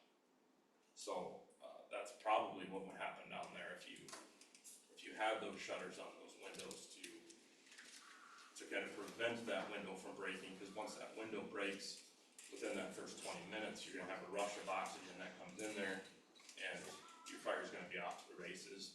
But still probably more of a room and contents fire, not a lot of vertical or horizontal spread, because it's doing what it wants to do, it's getting its oxygen out the window. You have very strong walls that it's not gonna penetrate. It would probably run those pipe chases, you'd have some conduction type of heat, and fire spread there, but not a considerable amount, and not something that is terribly worrisome. I mean, if you really wanna get those closed up, you can easily get those closed up. You can caulk around those pipes, and that'll prevent any flame spread there, so. But very basic assessment of just those areas, we didn't get into anything else. That was the question, and I think it helped a lot to look at it, because and then when I came back up that afternoon to check the doors to see if there's any fire rating, there's not, so. Definitely more of a security feature, but system is used properly, it will definitely control fire movement and such, so. Were there any minor things that you saw that you didn't wanna see, or things that could be helpful to us? I know that's not the reason you were here. Yeah, there's always minor things at buildings of this age. There's one thing down in, I think the treasurer's side, there was a light fixture that was not on the electrical area there, that's an easy fix. We did talk just briefly about some extension cord use, things like that, but if you would like more in-depth assessment, we can definitely do that. I mean, we can get on the calendar and come up and do a walk through the entire structure. Is that a fee? No, Lindy, does our insurance company do that or require it? Like Surprising they don't. a fire, Yeah, Yeah. well, I mean, like a walkthrough every 5 years or. they do, but it's like people focused. Like, if we have a fire, can Vicky escape? That's their, It's not really they're looking like- for a source. They're not the cause of a fire. they don't go through and say, if there's there's only 2 outlets in this office and you have everything plugged into 2 outlets, and maybe that's not a great idea. No, they It's more don't. safety based. Yeah, it's more, if there's a fire, can the people escape? Yeah, traversing out hedges. Is there anything blocking the electrical panels? Is there, you know, Yes, a like, fall, possible fall Big hazard? thing, yeah. That's what they look at. What they do with us. Yes, same. And if you guys would want something like that, I would do it in conjunction with the fire department. Cause they're essentially the authority having jurisdiction on a fire assessment or inspection. We probably wouldn't call it an inspection. It would be more of an assessment. If you start adding the word inspection to things, it can be punitive. And that's the last thing that we wanna do is say, well, you have 30 days to fix something like this. So what it would be is more of a survey, where we could come in and give you some ideas. And then essentially it would be up to the fire department in town to say, okay, that's something that really needs to be fixed, you need to have that done in a certain period of time, but unless we would get a complaint from our office, South Dakota Fire Marshal's office, we wouldn't put any sort of, anything punitive on it. Now, if we get a complaint tomorrow that said, hey, there's a major fire risk here, we come and look at it, it would obviously be something you would have to get taken care of, so. I don't think so either. Is it a good training exercise for the fire department? Yeah, and what I would do is just bring the chiefs with, probably, like, here, I would just bring, Carl with and have him walk through it as well, and maybe a couple of their leadership guys. It gets muddied up when you start walking 30 people through a building. I mean, we can do it here, for sure, and if you have any other buildings that you'd like to look at, we can sure walk through them, so. And we did that when the new school was done in Eureka, and that was very nice. I would like it done on the Eureka building. Yeah, just, send me an email, we'll get a schedule put together and, take a look at them. So send you an email, Mr. Moser. Yeah, I'll, you can get us a couple cards. Anything else for, Kyle? Not, appreciate you. You bet, no problem. Thank you. Okay, we're gonna move on to courthouse maintenance. Sharon is in attendance and Glenn is here. Discussion and possible action on water in the basement, ceiling foundation, dirt around foundation, and south steps. I believe everybody on the commissioner side was able to take a look at this individually with Sharon. And Sharon, I'll turn it over to you, what discussion was and what the next step is. Well, let's see, the first one. Let's do the water in the basement. Okay. I believe that is coming in because of the crack between the sidewalk and the foundation. So somehow we have to remedy that. Okay. And that's why I was asking for some different input as to what anybody else thinks. And Glenn, she had mentioned the other day, hot mix would probably take care of that. Actually not hot mix, but a couple of options that I would think, we have a rubberized crack treatment, you know, and that we put on, that's what they use it for. That's that black That's stuff what it you looks see in like, the crack, yeah. And we could always put that in there too, or the other option would be is just use, you know, spray insulation. So they use that on culverts, you know, when they're filling gaps under roads before they, you know, put a final seal on it, so. You know, it's whatever a guy wants to do. So you can do it really fine like that, in a crack that wide. That rubber? Which, the rubber? Yeah. Cracky, oh yeah. Will that completely fill in the crack? We can fill it up, I don't know how big that is down there. I think that's what's happening, is the wind is driving it right in the crack. It's just a funnel for that. Yeah. But my concern was is the stuff that's in there or on the side. I talked to Glenn about, you know, taking one of those burn torches and melting. Yeah, that ain't gonna work, yeah, on that stuff. But you meant just to clean it off, Correct. get it cleaned up Yes. pre him. Cause you might have a little area where that may not run into, that you would get it opening. Probably just blow it out. And are you I think concerned that's, about I that? think you can blow it up, That's not too much. that's stuck.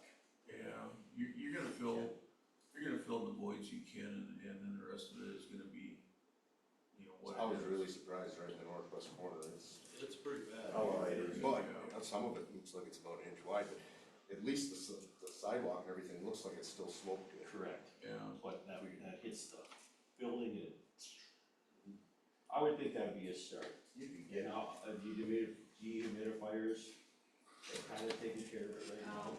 I have one in Dave's evidence room and then one, still down by the boiler because I'm still getting a little bit of water on the floor yet. I think the water table in It's that coming corner is so high yet. So every day I suck up water a couple times a day and then the dehumidifier and 2 fans are running all the time. Assuming you have not tried to attempt to open up a window down there. I We know we have haven't had had too any much good humidity. airing conditions, Yes. but Yeah. that would be the way to go. I mean, you can get some of that air in there. Yeah, well, The air would have been more humid. Yeah. I know, Yeah. up to now, now it'll freeze. Is there a sump pump in that room? yes, A whole sump hole? yep. There's been water issues in that corner forever. Yeah. And Glenn told me, didn't you have a coal bin in the northwest corner? Yeah, underneath the sidewalk out here, there was actually a coal room, and, you know, we knocked the top off, we filled it in, and, put new concrete over the top, but I think you still get some moisture coming in through there too. It was, Could we use like a backer rod? I think you guys are throwing a lot of money down the hole. stick that in there. Stick backer rod in there first and then Yeah. self-leveling concrete. That worked, that probably worked too, yeah. I just kind of poured that self-leveling. Just pour it out. So you're talking about that like styrofoam, Yeah, it's a It's a foam, however yeah, it's big you foam, want it. just poke it down in there. jammed in, yeah. Then you only got So you don't have a 20, you who got knows? 8 feet of crack, that could take over a bunch of material. But, I think we could probably try something like that, it'd be probably a little cheaper. And I might be wrong. I have the crack material. Okay. I've got a couple of pallets of it, and. Comes in a big block, doesn't it? Yeah, Or whatever else. it wouldn't take much to melt those down, and, Okay. just gotta get one of the crackers running, it's been I guess I had one running last year. So we let Glenn and his crew take care of this, okay? To be fair, I agreed with Neil. I looked into hydraulic cement, and in that process, even epoxy would be a better option than the cement, because it gets harder and has more of a longevity. But, we can't really I don't know if we can put a backer rod or something in above him, because we don't know what temperature that's running, it might just. Oh, yeah, just melt that all up. But I like his, cause he has it, he's willing to do it. Right. Yeah. Cause then who's gonna do it? Is Sharon gonna mix the concrete? Okay, Well, Neil and you and I wanna do it? I mean, we can, Yeah, we could. I don't know when, but. the rubber's gonna, fill the gap, it will. I don't know. So it's gonna be black. black then again? Yeah, it's black. Whatever. You're not gonna get away from that color on that stuff. Well, let's Or do that, and liquid see how it works. Liquid concrete, yeah. Okay. All right, and then that takes care of, the next thing is the dirt around the foundation, that's just really, We got that done last week Looks okay, good. On this side. on the west side, Looks yep. good. okay. And then the steps on the south side. That's Yeah. whatever you guys came up There's all with. I don't even remember what day it was. There's all kinds of observations This of what was we the 8th of August, I came in, and we chipped away really, so it looks to me like, and Mike can attest to this, looks like it's one big solid block of concrete, probably poured when the courthouse was built.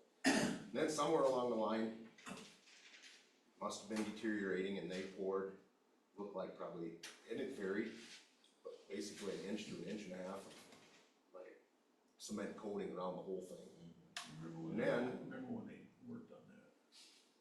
and then after that, some of it almost looked like, come apart in like, tile.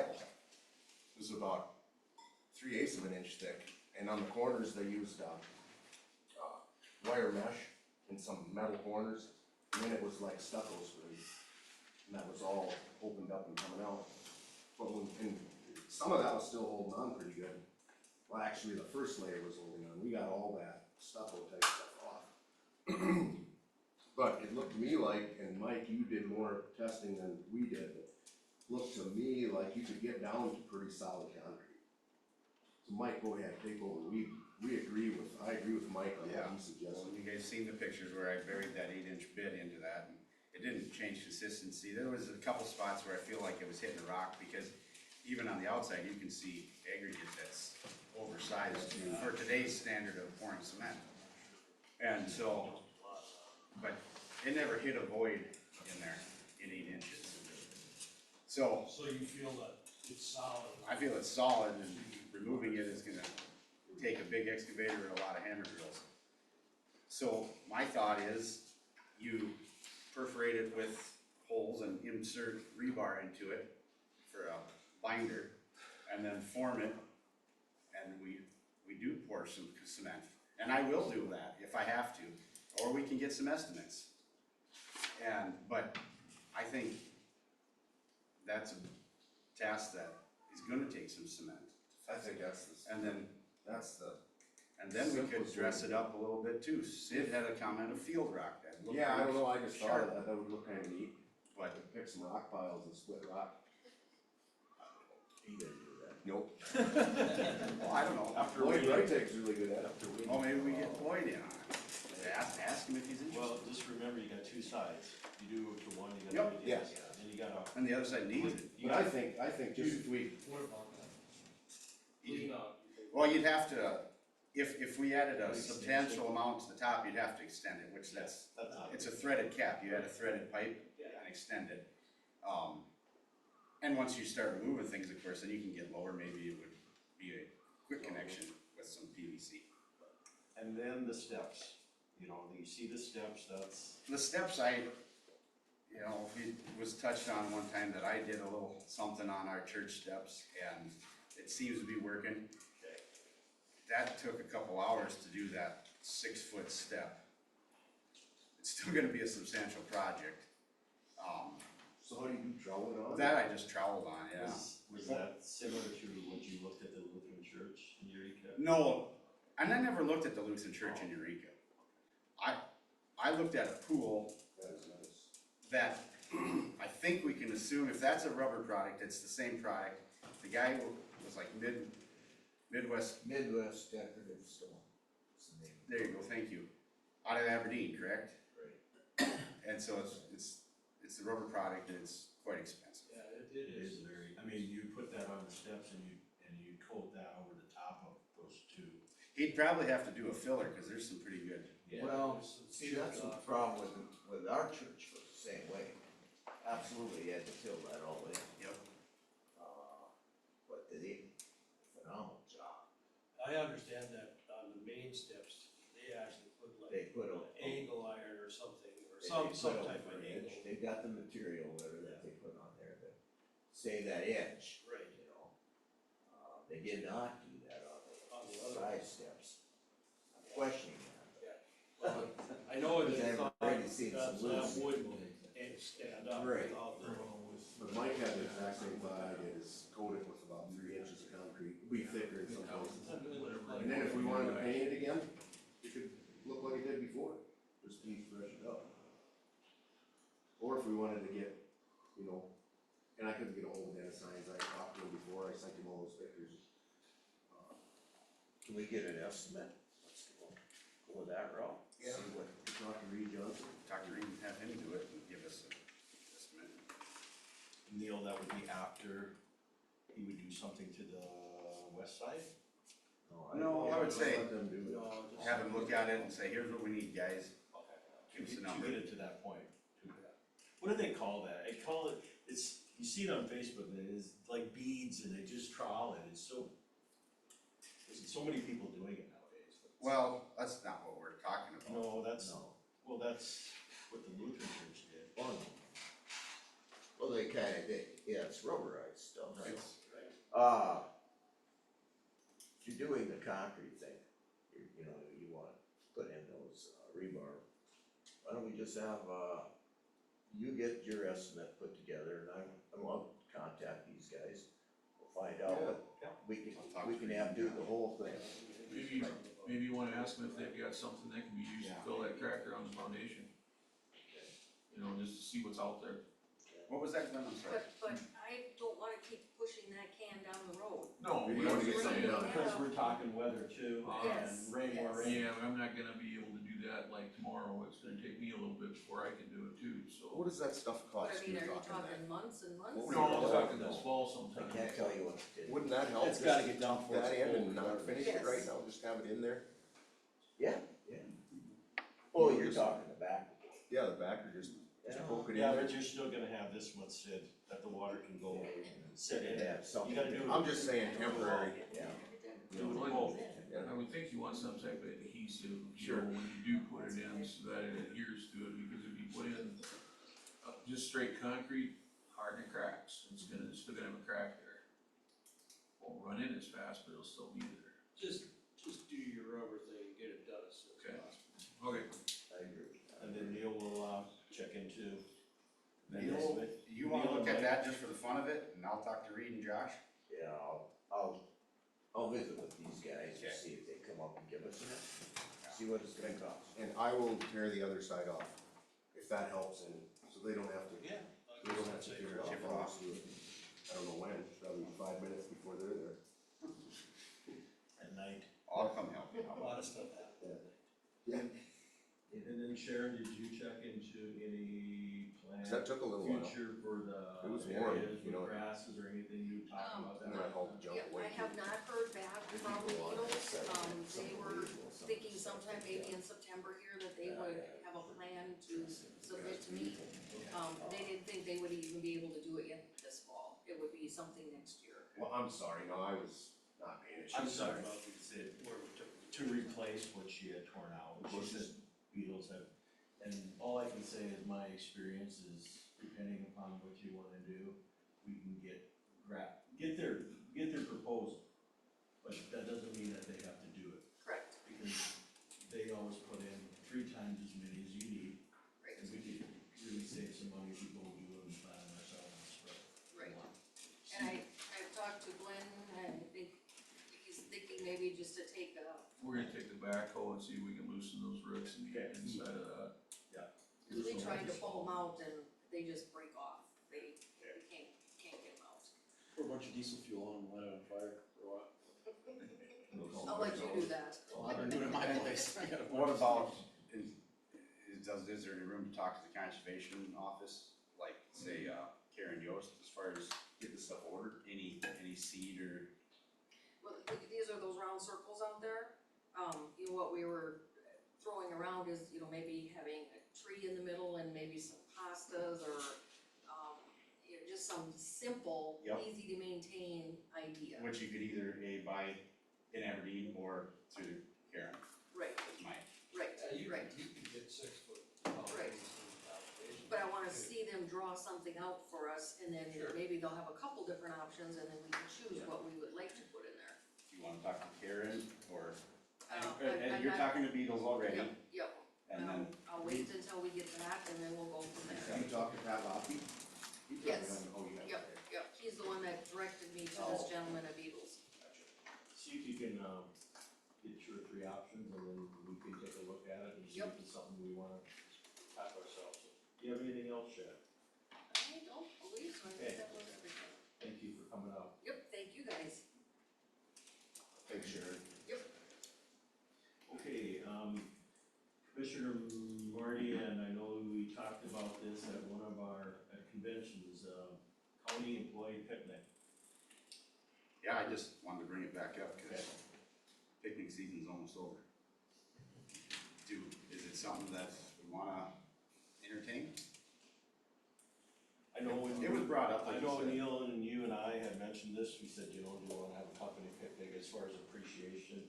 And then also maybe have, like a Christmas get together rather than just the highway department, include everybody.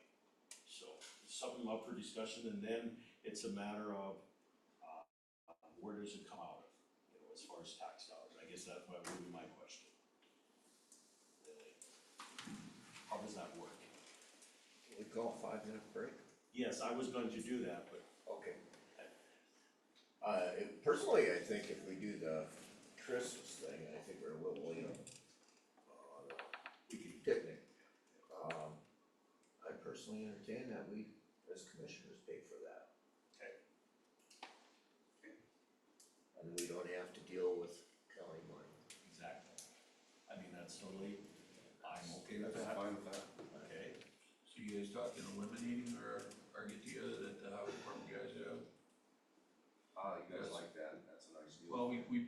ourselves anymore, so It's just the afternoon it's also. just the afternoon or, yeah. I don't think anybody's discussed making you stop doing that, we just wanna make it, We said in make addition something to- inclusive for everybody.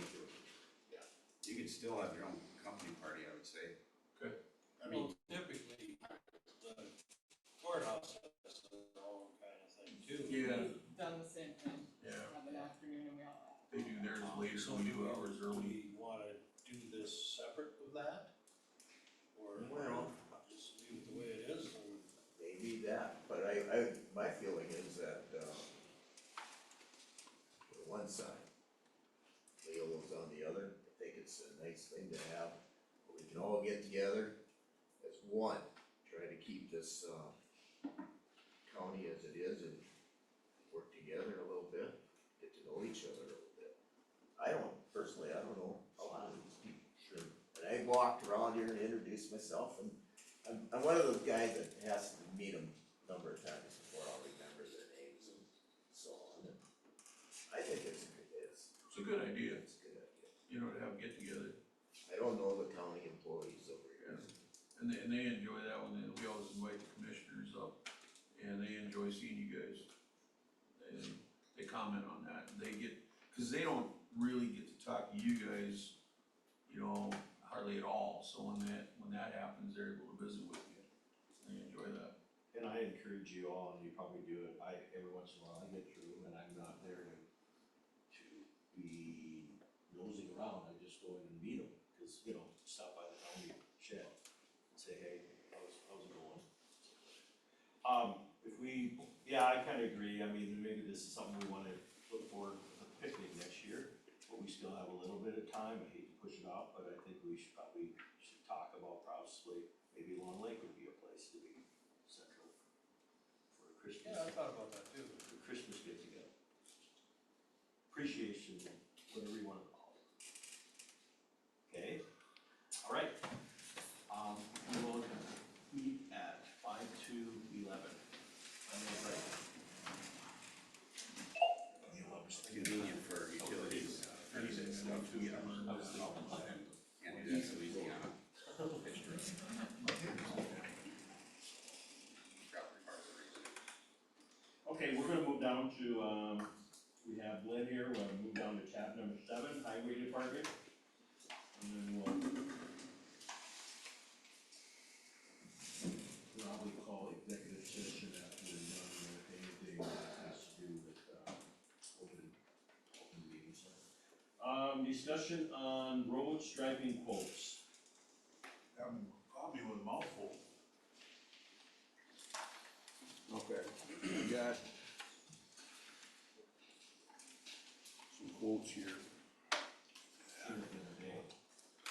And, yeah, I guess I did some Sound cheaper, I suppose. Yeah. No, we'll go through this. I know we've always talked about having a center line and edge line, but as you can see, spinny. Okay, the initial quote I got from Sir Lines a Lot was one for $47,935. And what that was center line and edge line. County Road 17 south of Highway 10, County Road 7 south of Highway 10. And just edge line, just center line on the south end of County Road 1 for 5 miles. And that was $47,935. So I called him back because I talked to one of my buddies and he said, well, I had a different bid. And my center line was only $5.90 a mile. So ours was $9.62. So I called him back and I talked to him. So they dropped my my mile or my center line down to $5.90 in this quote, but then they increased the mobilization by $1,000, but it was still way cheaper this way than the other way. So I finally got hold of Diamond, or Vogel Traffic Services, Diamond Vogel, and they gave me a bid, but wow. Yeah, the center line and edge, or the center line, well, they've got multiple quotes here in this. yellow and white high build, it's, the paint that Sir Lancelot is supposed to be using is what we prefer. They were 835.18 a mile, but that's a lane mile per strike. So when they have 81 miles, that's times 3 on everything. So this one isn't even in the ballpark when it comes to it. As long as this one is per mile and not per lane mile, and the way it reads, 26 miles at $5.90 a mile. Now, how important to you gentlemen is the white line? I like it, but we're looking at a lot of money. And, you know, Any legal consequences without having it? no, No, but what I would say from a courtroom perspective,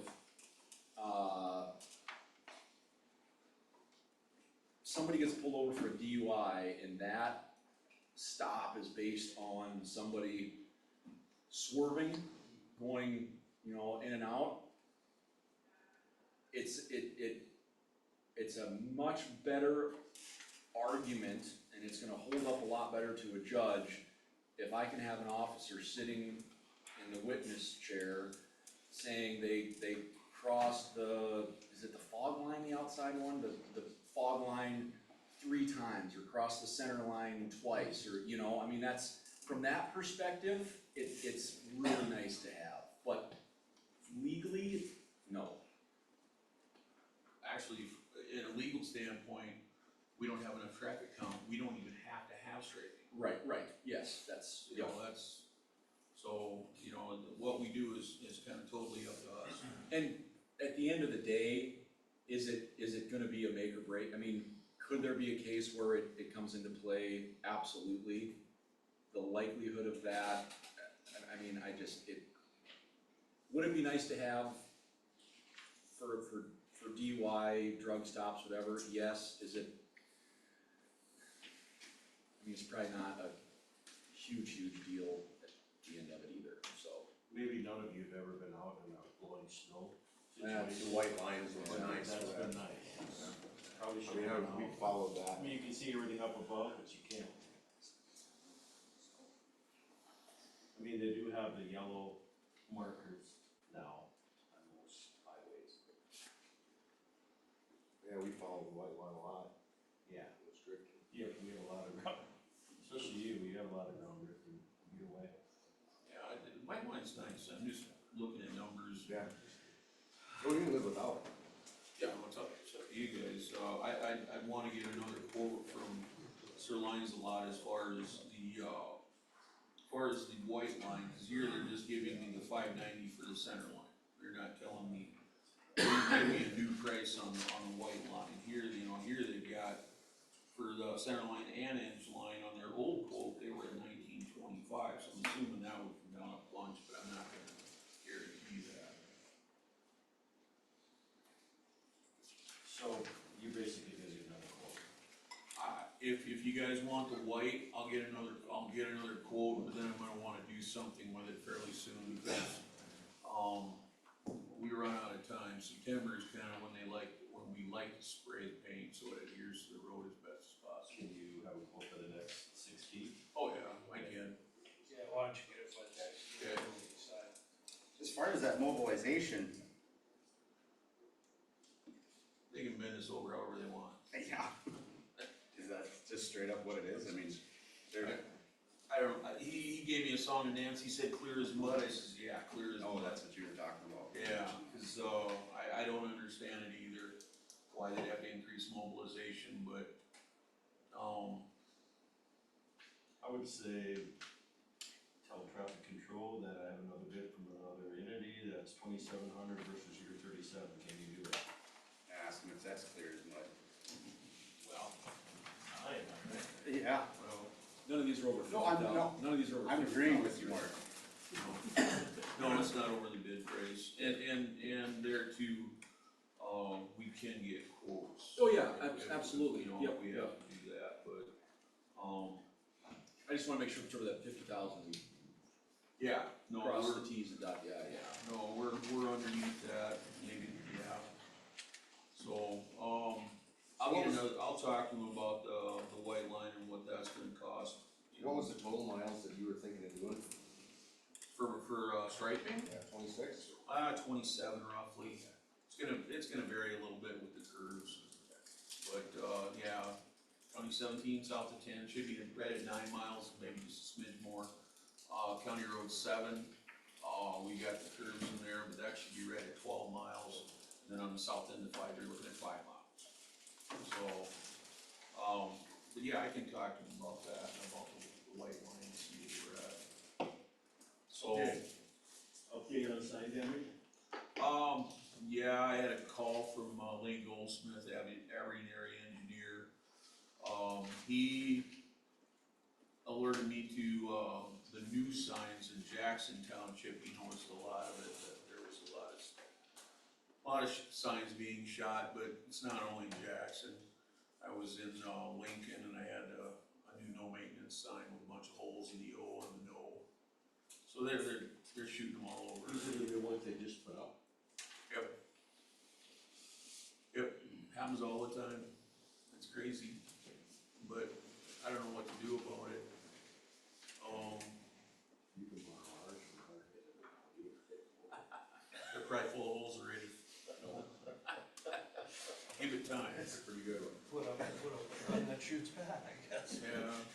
Borrow one. So, but anyway, I brought it to Dave's attention, and all I can do is just watch, and I don't know, aside from how you, unless you catch them in the act, not much you can do. You got a witness that, Willing to say something. sees them. Yeah, no doubt. Then while we're on that subject, what is I know we talked about this before. Is there official inspection when those signs are on? I'll ask the engineer, it might have happened already, I don't know. Okay, the second thing is I've had some phone calls on all those poles. Are we surplusing them, or what are we doing?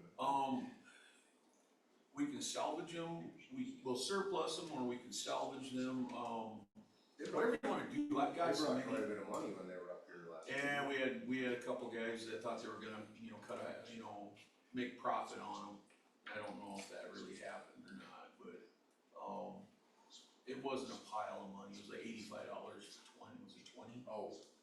So it wasn't a pile, I know, Myers Tractor Salvage, they asked if we were gonna be getting rid of those, they scrap steel, of course, but, I think if we can set a dollar amount per post and offer them to the public, I don't It would be see. nice to get rid of them before snow. Or at least some of them anyway, until We we, just quite a few piles in there. yeah, I got a bunch over there right now, so. They're 2-inch, right? What are we talking? How many are we talking? How many? Yeah, well, yes. Somewhere gotta be. extended, some are banned. Yeah, there's a little everything, there's gotta be around, I don't know, 100 posts on a pile in an open yard, and there's probably 3 piles there. It's close to 300, they say. They're 1.5, they said. I think I made it the other day. I think, 1.5? Yeah, there's different sizes.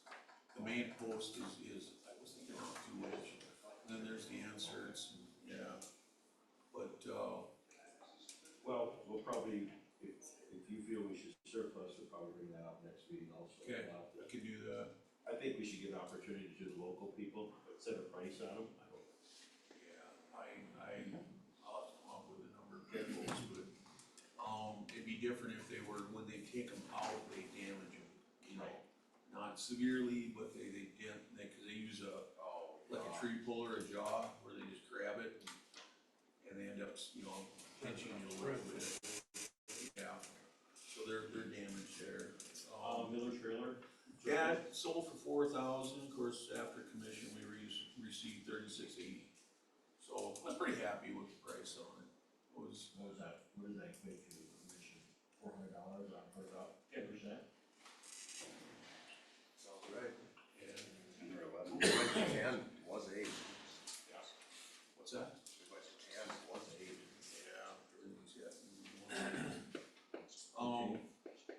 Permit to occupy right away, did you wanna do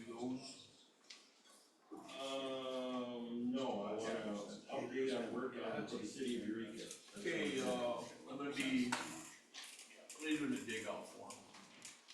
Right by, I can't say the name, the old God Motors building. So, yes, Walnut Street? yeah, we're gonna, just for a small area, it blows up every year, and they talked to me last year about it, and they were kinda undecided. Now this year they asked if we could dig that out, I said, Parking, parking lot. yeah, but we're gonna dig that out. If it works out, I'm gonna do that tomorrow. I'll dig it out and fill it back in, cause then I'm gonna be moving out to the country. I got some projects in the country that we gotta. Fabric down? I gotta run Yeah. up to Ron's office, just call it. Yeah, we'll put fabric down. Probably go down about 2 feet. Is that about 400 feet long? I don't even think it's that long. It's just a small area. You know, just after you go north, right after their driveway, it starts and then it goes north just a little ways, so we'll dig that out. It's not a huge project, but I'm gonna do some, I talked to Glenn about, they've got a big pile of used P-rock, a big pile. And I talked to him about getting that and reprocessing it, reusing it. It would save us a lot of money on the haul, you know, and it's good material. There's nothing wrong with it. Just needs to be cleaned. So, but I talked to him about that, and he said he didn't have a problem, you know, doing some trading there. Save us some money in the long run. Okay, update on road issues and road wash from your recent report. We're just doing I've been up north of Eureka for the last, week and a half or better. We've been taking care of some issues I had up there from this spring yet. And when we got into asphalt, you know what happens then, we're asphalt. So now I got back in and I had them, lay them out, pack them, and now we're re-graveling, and I'll be done. I tell you what you did to our road, unbelievable, you made a difference. Yeah. Last rains we had, there's no water set, there's no mud, it just. Nice shape to them and everything, yeah. Did the northwest corner of McPherson County get caught with that 7-inch rain that Ashley had? I don't think so, no. 10 miles east of Ashley, oh my god, literally off of them steep hills, there was no gravel left. Yeah. Unbelievable. Well, I've got, just north of town here, I don't know which rain it happened, but, Joe Mack got a hold of me and let me know about it, so I went and looked, Jeff Waltman had called me too on it. 3 miles north and 4 miles north on those section lines going west. Washed like crap, never seen them wash that bad. Well, that was that heavy rain that made all the trips run down here. So we didn't get as much up there. Yeah. And I think south of Annie Joe's, they must have had 4 inches. Well, it must have, because I mean, it came out of the hills and jumped and. It was Sunday morning, it was going over the highway, 4 Yeah. miles north of Leola. Yeah. That was 3 weeks ago. So I'm gonna have to do some, little bit of work on that and do some leveling and then maybe this fall, talk to the landowners right there and see if there's something we can do. I did talk to, Arden briefly and, Jerome about maybe forcing the water back into the creek. Cause it looks like over time that intersection, a mile, 3 north and a mile west, like it washed it out. So now the water is jumping out and going straight east, so it wouldn't be that big a deal to, push that water that direction up there. That one's pretty easy, you know, for in the long run. And yeah, there's been some issues, minor issues here and there, so nothing serious. I just wanted to let you know that I got that stuff up north done. Shag got kinda caught, he pulled a lot of shoulders. And, that's a pretty good sized windrows, and I had some people up there not so happy. And, I said I'll get to it as soon as I can, and like you said, I think it looks really good now. God, I was kinda wondering what they were doing, you know, you had both 2 blades there, and packer and stuff, but boy, when it was done, and then we had a heavy rain, and I mean, it settled that thing down, and Rain was perfect. you tell those guys they did a great job. That rain was perfect, couldn't have came at a better time. We need that rain to settle that down, so. You know, it's a little rough right away, Yeah. but now it's really good. As far as section lines, just talk to you or talk to maybe if some people need whatever, you know, they let me know and if. Case by case scenario. Yeah, if I got time to get to everything, I'll do what I can. Yep.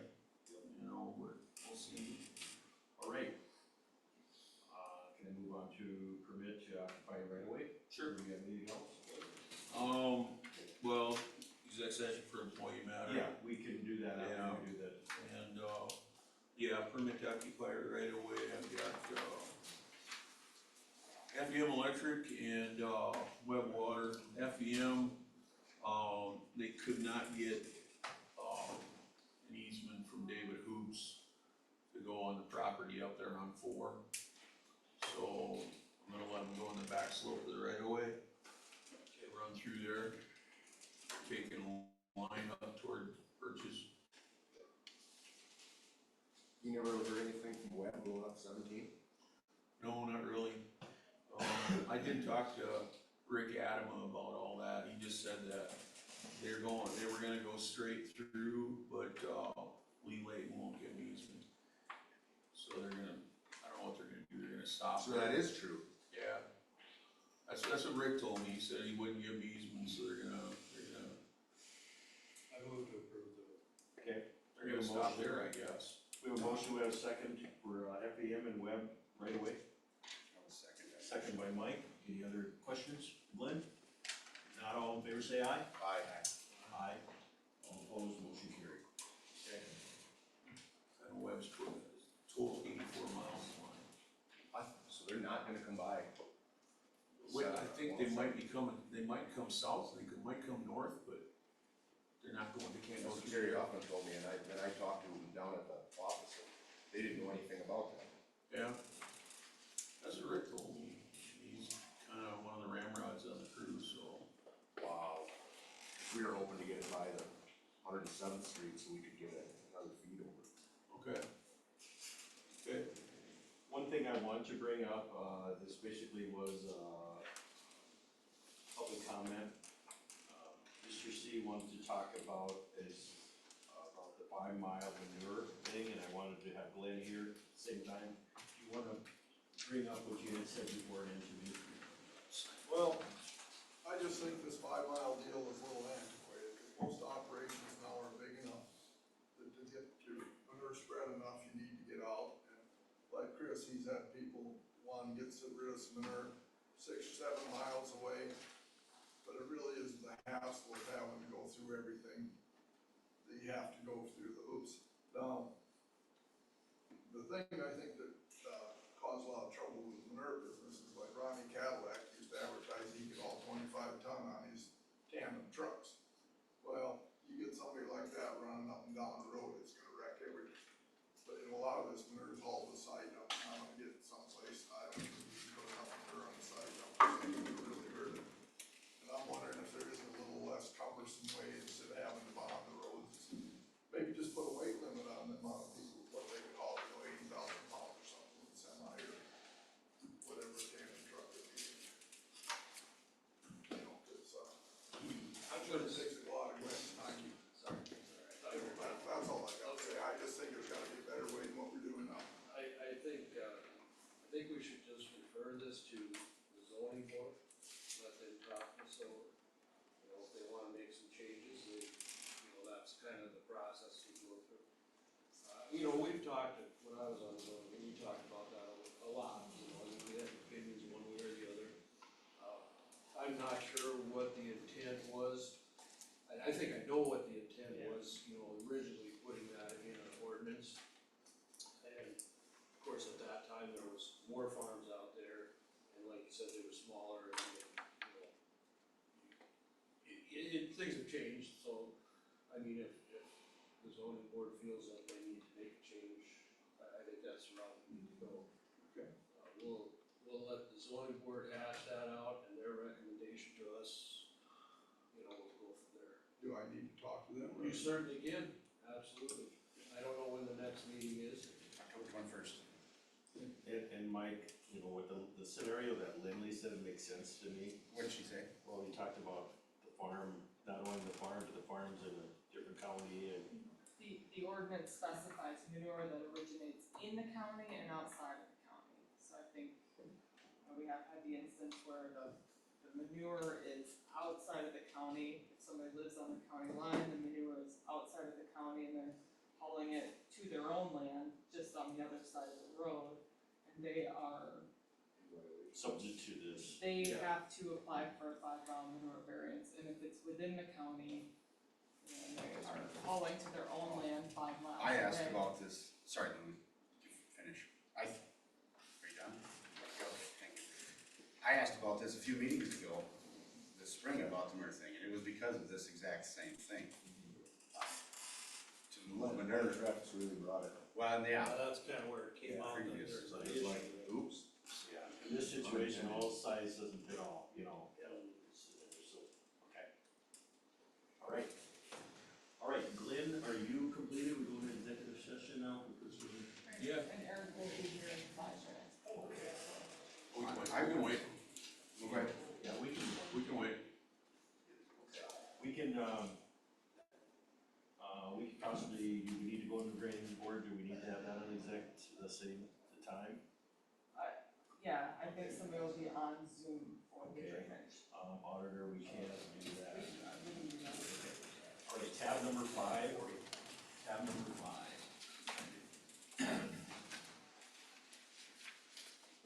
This is a resolution to clear 3 checks that we've been carrying for more than 2 years, and these are all 3 were reissues in an attempt to clear Okay. these 3 checks, so this will serve as a final notice to those 3 individuals, and they can either contact us for another replacement if they wanna cash, or we will clear them at the end of this month. Okay, I make a motion to do that. So they have to lay it in the month. Yes. Till September 30th. And this would be like the 3rd, I mean, we have contacted and reissued all of these checks. I move that Okay. we go through the process. Can we have a motion by Jeff, second by Neil, for about almost close to $800 on this till September 30th? All in favor, say aye. Aye. All opposed, motion carried. Mr. Singer, you're 5 minutes early. I'll tell your boss. Sure. I'll take note of it. Okay, when you're ready. I'll hand something out here that I'll end up dizzying about. Just so you have it in front of you. I think everybody has met me a handful of times. Eric Singer, Executive Director for Northeast Council Governments. I'm out here a little different reason than I normally am. Usually I'm out here dealing with something you guys are working on. Today I'm dealing with something I'm working on. And it's dealing with essentially our board and your representation on our board. And so I'm just gonna go through this sheet a little bit to talk about a couple of items, and then I'm just looking for some comments or any opinions that you may have on it. We have about right now we have a 50-member board that covers our 12-county region. With that board, we have a 5-member executive board, and I've listed them at the top.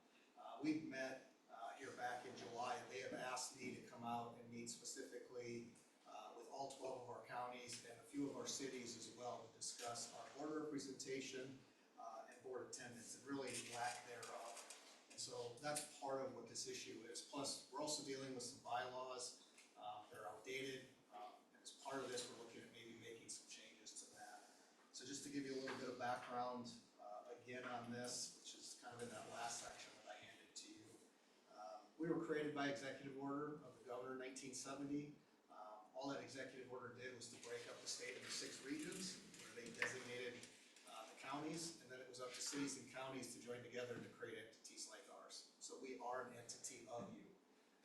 As I always explain to that, if we were to close tomorrow, any assets, anything that we have gets distributed back to cities and counties who are our 25 dues paid members. So we are your entity. We have bylaws that govern us that I talked about. We also have our joint cooperative agreement, which you annually have to agree to. That's sent out to you right around the first of the year. As I mentioned, out of our 50-member board, we do have 25 dues paid members. All counties are each a dues paying member, and then we have 13 cities. One county has 2 cities, and that's a population issue in terms of what creates that. That would be Brown County. Any community over 950 pays, or it's the largest city in the county, and so Eureka happens to be your member representative, or they're a direct member, and then you also have the county. In terms of board representation, cities get 1 vote, counties get 3. And so you have 2 county commissioners, and then you also have an at-large spot that is also appointed, so you have 3 representatives of the county. I mentioned the 5-member executive board that comes out of the 50-member board, and as a full board, some of the things that are crucial in terms of what we do becomes the executive board appointments and finding those members who do a lot more of the day-to-day activities, and also approving the annual budget as well, and that gets done in June. So as you trend over our last, I've been there 30 years, or close to it. When you're looking at that time frame, we used to have really good attendance. In my early days, we would pull 25 probably out of the 50 board members somewhat continuously. We don't do that anymore. It kept kind of falling off, and as we hit COVID, we were doing okay. And since 2020, it has completely dropped. This year we had 3 in late March, early April, we had 2 in June. Out of a 50-member board, so making it really difficult to do anything in terms of what we have.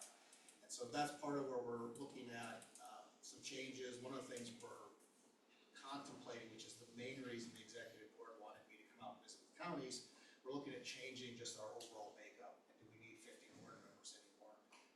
Potentially looking at having counties down to 1 member, easier to manage. Doesn't necessarily help attendance, but it does help us engage if it's 1 person rather than 3. And as we look back over the last 15 years dealing with counties, very rarely if you have 3 appointees are 3 ever there. Rarely 2 are ever there at the same. It's usually 1 shows up. County commissioners alternate, that kind of thing. And there's ways that we're looking at that, whether it's having proxy votes, alternate votes. What we don't want to do is reduce the people who want to be there. And quite honestly, even today, if all 5 of you want to attend, you're welcome to attend. It's just you have specific people who have been appointed to the board. Our meetings are typically 2 to 3 times a year, usually on Wednesdays at 4 o'clock. We've done some Zoom only in the winter months, and then we do in person the other. We haven't done hybrid. As I've been running around, I think you're my 7th county commission now that I met with here in the last roughly 2 months. I have some who want me to change from 4 o'clock, and they'd like me to go to evenings. We used to do evenings, and those who attended didn't want to do evenings and moved us to 4. For every person who says in person, I get somebody else who says, can we do something with Zoom? But we also know what Zoom is like. If I'm talking on Zoom, I'm going to see a bunch of black screens with mics off and very little engagement. That's not what we were trying to do. We were trying to see some of that in person. So I guess with that, I've talked about kind of an overview of this. Any thoughts, comments, one about our meetings, why you don't attend, why you do attend, if we were to reduce representation, anybody have any concerns, comments, suggestions? Anything you provide me, I'll be providing back, and our executive board will be talking about again here sometime later this year when they meet next. No, I'm guilty, I haven't been to a lot, been to a few. But, to me, the biggest thing is the 4 o'clock. I know when I first got on, it was, I think 7 o'clock. Yeah. I made a few more of those, but yeah, I'm guilty. Who else is on? Neil. Who's at large? And Glenn is at large. Yeah. I may not been either. One I really find. I really think probably if you get by with less board members, I mean,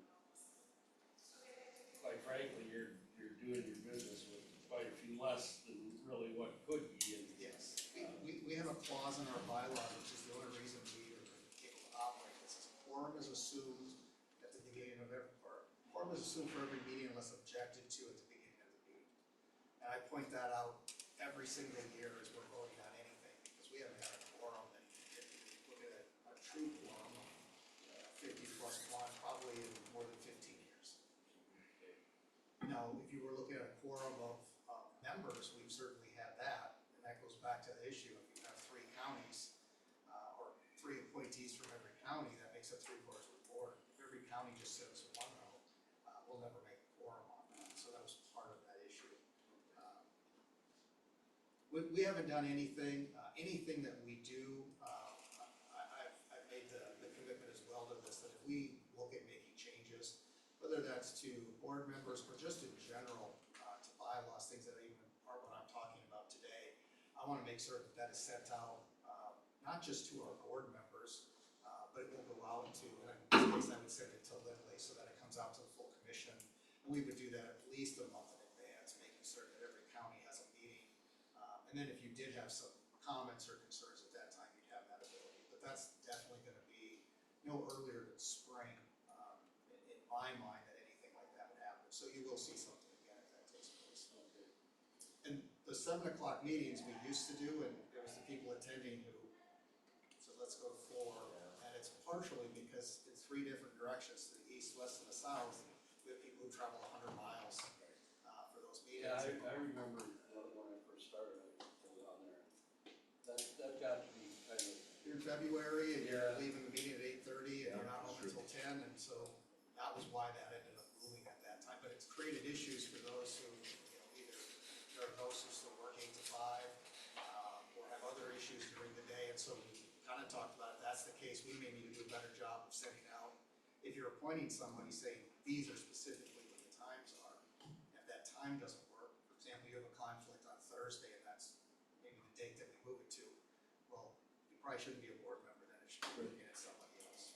So, nothing's been determined. I spent almost 3 hours with our executive board. We talked about a lot of things. They said, go out and find out if anybody's got anything else for comments before we do something, and so that's kind of where we're at with it.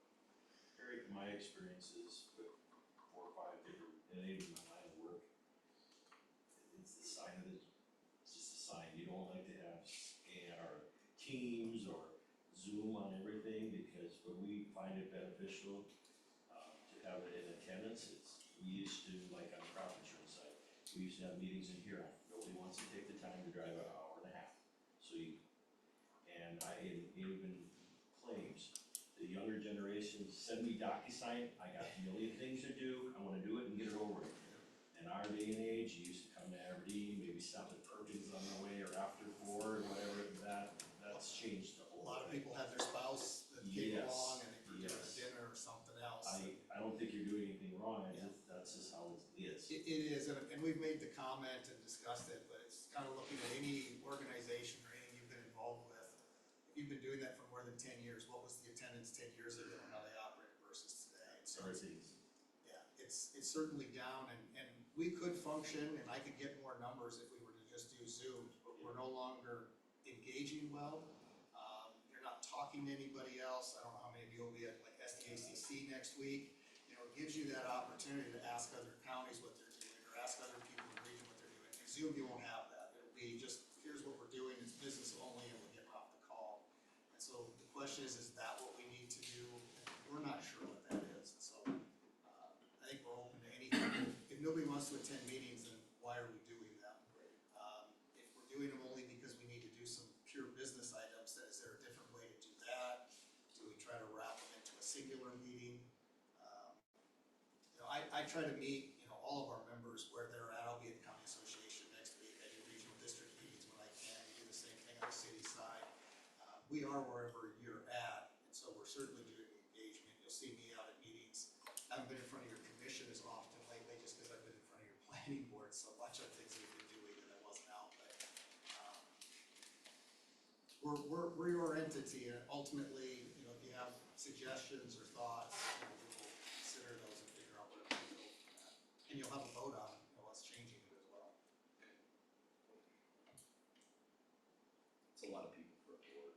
It is. Yeah, that was my first thought. And I don't have the largest board. I checked with all the other districts. One has 70, but most of them are down in that 20 to 30 range, which is more about where we would be. But 10, 12 years ago, you get 25, 30 people there, wouldn't you? Yeah, in the late 90s, early 2000s, that was not uncommon to have 25 in a meeting. It would show up sometimes a half hour early for a 7 o'clock, and there were nights I'd be there past 9 o'clock. Meeting had been done at 8, people were still there after 9.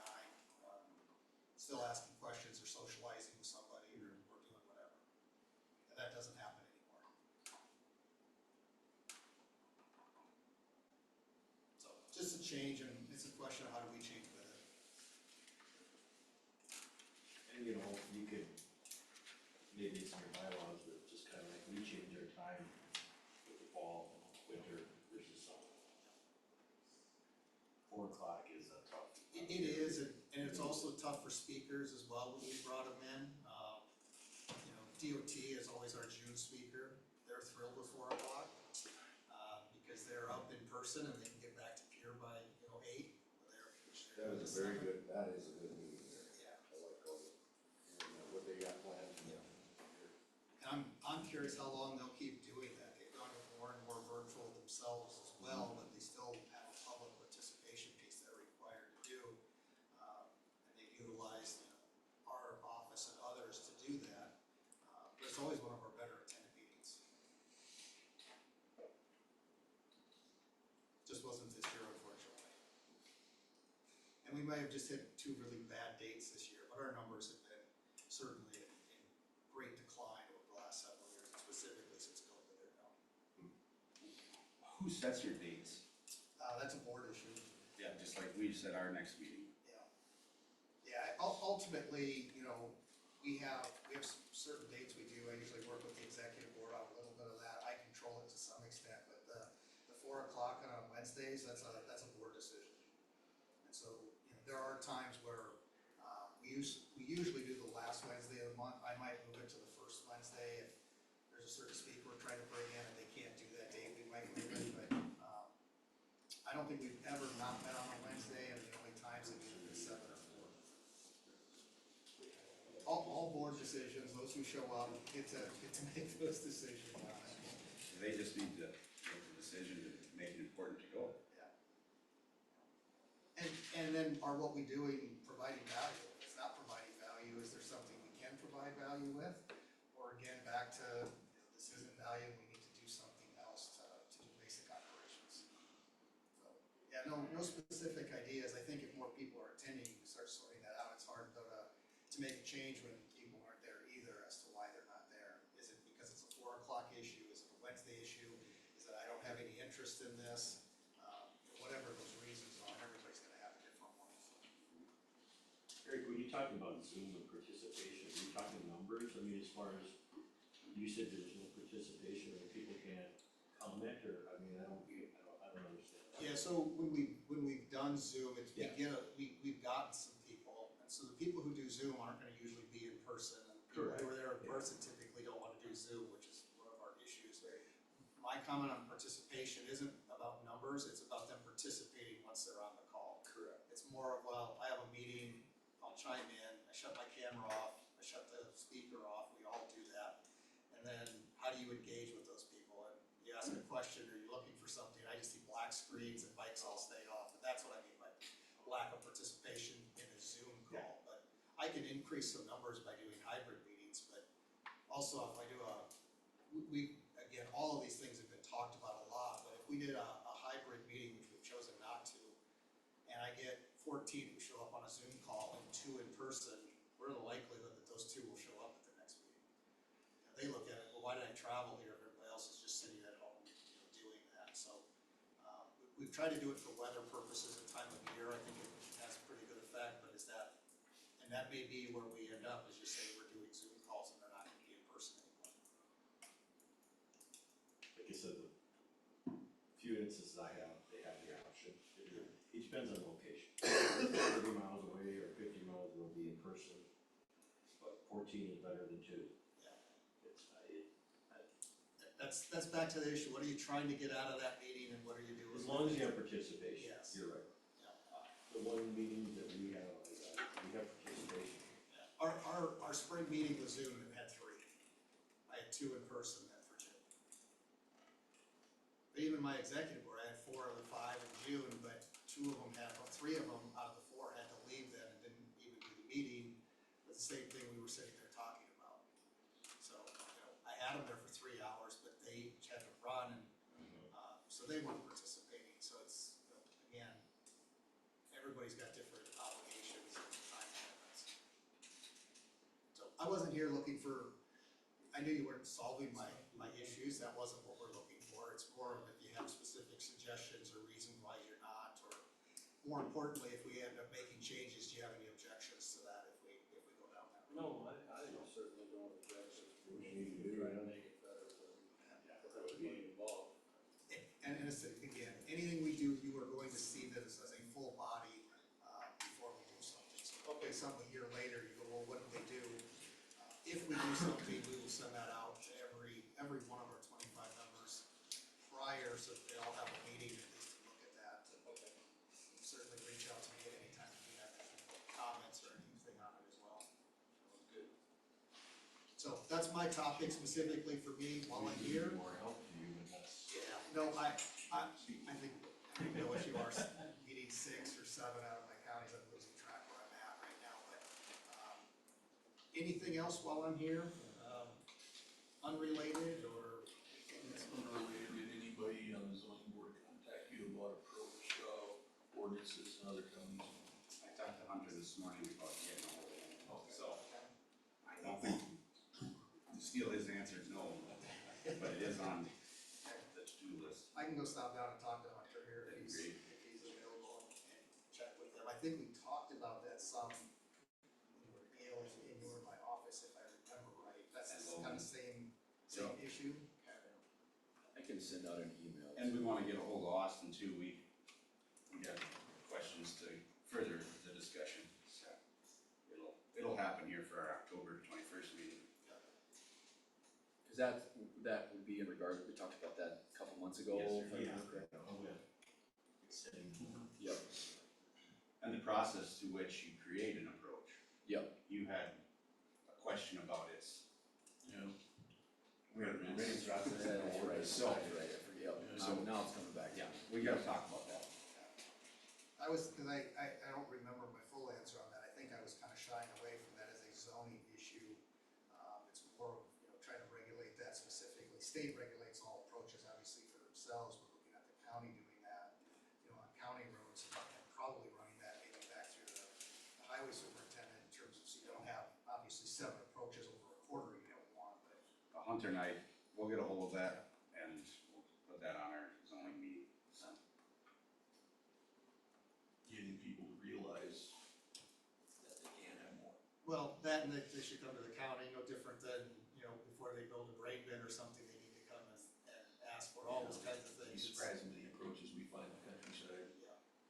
I was just at a county here a couple weeks ago and they're having lots of problems with people, again, building structures and then, of course, the equalization director finds it afterwards and then they're going back chasing them down on what do you do in terms of enforcing that? Are you doing something, with fines, violations, that type of thing? It's a tough issue to deal with. So some of that is just information to know that they can. Some of my counterparts just call law enforcement, have them cited. When they work in the right of way, that's what they do, Okay, anything else for Eric? Thank you.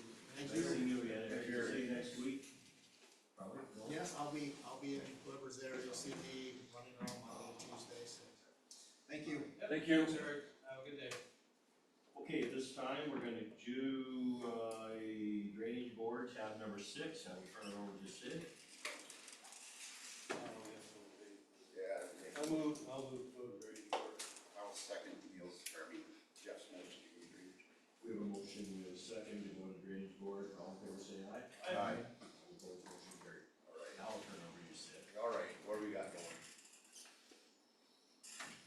I guess you guys wanted to talk about that rock crossing? Yep, we got an email from Mr. Gertis. Arden, what would you suggest? Well, I think,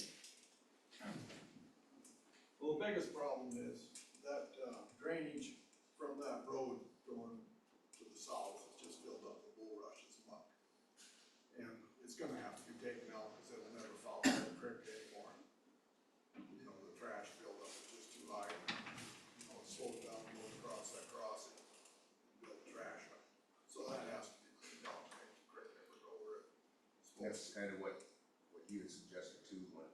But for right now, I mean, that's all muck. I mean, you'd have to get in there with a tractor, I don't know.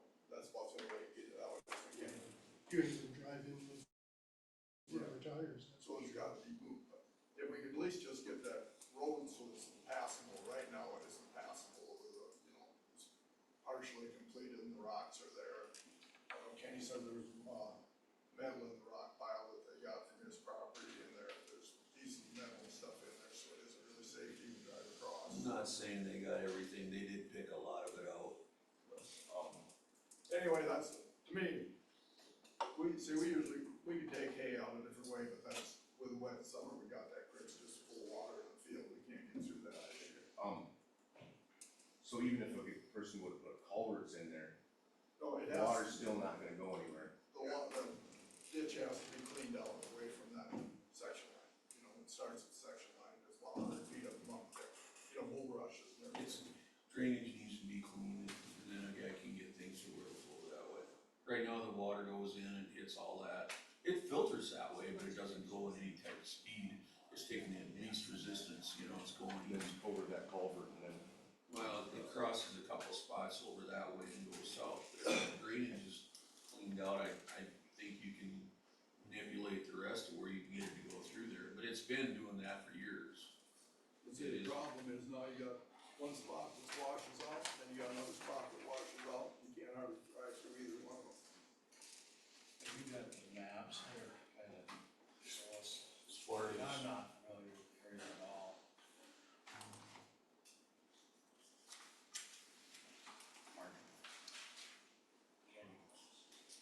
Go ahead, Kenny. How come, Sorry. how come this is being handled as a drainage problem now? Why isn't it a maintenance deal like we agreed on in the February meeting? I'm gonna, Go ahead, Austin. I'm gonna ask for executive session, is what I'm gonna do at this point, before I say, if we wanna continue this conversation. Okay. And I, do I have a motion to go into executive session? So move for possible litigation issues. Okay. Do I have a second? Second. Okay. All in favor, vote by saying aye. Aye. Executive, I guess. Is my lawyer on the webcam? Mr. Gertis, can you hear us? I can, I just unmuted, I can hear you. Who all are we allowing into executive session? I would like to speak just the board. Okay, and Mark, you made the motion, you made the motion, please. I mean, it's not my decision, but that's why I'm saying, Mark made the motion. He should name who's in executive session.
Mr. Gertis, can you hear this?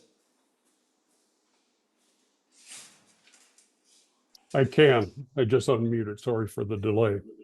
Just making sure everybody's got the ears on. All right, I'm gonna turn it over to Austin. Austin, go ahead. So there will be a, motion made to this effect briefly. Ultimately, what's gonna happen, there were 14 loads of rock and dirt brought out of that section line. We're gonna remove the rock that was taken off, your private property. Where would you like that rock to be placed? That's on you. It's contaminated with steel. You do whatever you want with it. Okay, so then we will remove that, get it out there, bring back in the 14 loads that were taken out, return that section line to its original condition, and after that, nothing will be done on that section line. If you guys have a drainage issue, you can apply for a drainage permit to deal with that on your own private property. It's on your 66 feet, and we got a problem. And it's quite a problem. Did you look at those pictures? Yeah, I did. Did you drive over there? What I just said is what's gonna be happening. I'm not gonna sit here and argue with you. Okay, that's fine. We would need a motion though, to return, to take out what's there, return the 14 loads, return that section line to its original condition, and then the county is done with that section line. So I entertain a motion. So, Jeff? Could I make a couple comments? with the condition that, Mr. Schaefer has stated, we're supposed to do with the rock that we wanna do. Yes. Don't want it back on your file. No, it's, in fact, I think you should go over there and remove the file that you screwed up. You contaminated that whole thing. Okay, we have a motion. Do we have a second? Second. Do we have a motion and a second? All in favor, vote by saying aye. Could I make a couple comments or questions to clarify? Go ahead. Okay, thank you. So I'm not sure what the original condition means. And there was a culvert there. Are the culverts going to be replaced or will it be a new rock bridge put in? Was there a culvert there? There was a piece of a culvert from years ago. It wasn't hardly anything of it left. It hasn't worked forever, for years.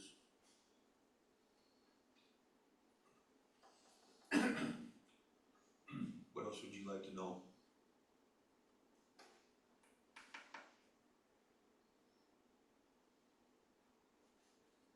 No comment? You guys want me to put the dirt back in and put rock over the top like it was before this started? Okay, and then one other comment. The county's not done with the road. The county still has to maintain it. It's a non-maintained section line. Well, then that's changed since February.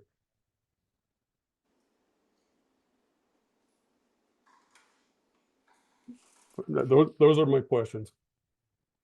Okay, all right. All in favor, vote by saying aye. I think we did it already. Aye. Aye. That's it for drainage. Entertain a motion to come out of drainage. Second. All in favor, vote by saying aye. Aye. Thank you, gentlemen. Thank you. Have a good day.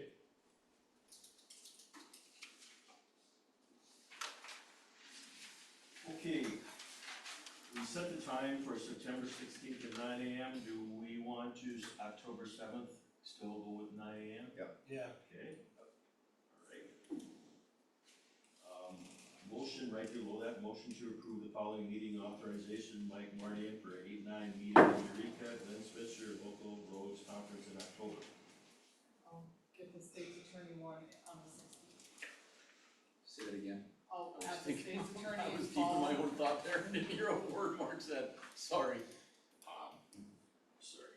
The fall state's attorney conference, I'll get on the 16th agenda. Okay. I do, I mean, just open about that one. I've got a room booked, one night in Pier, that's a Thursday I'm not gonna leave, I'll just leave early Thursday morning. Spend Thursday night in Pier, and then we're done at noon on Friday, come back, so. Okay, well, motion to approve the Mike Marty and I just wanna bring something up here. I know we talked about this beforehand, like Neil and I, attended the Upper Valley Commission meeting, association, and I believe it's up to us if we want to submit that in mileage. How about a meal? Okay, it's up to us, you know, handle that however you feel. Okay, all right. So do we have a motion for those authorizations? So moved by Jeff, second. I'll second. Second by Sid. All in favor, say aye. Aye. All opposed, motion carried.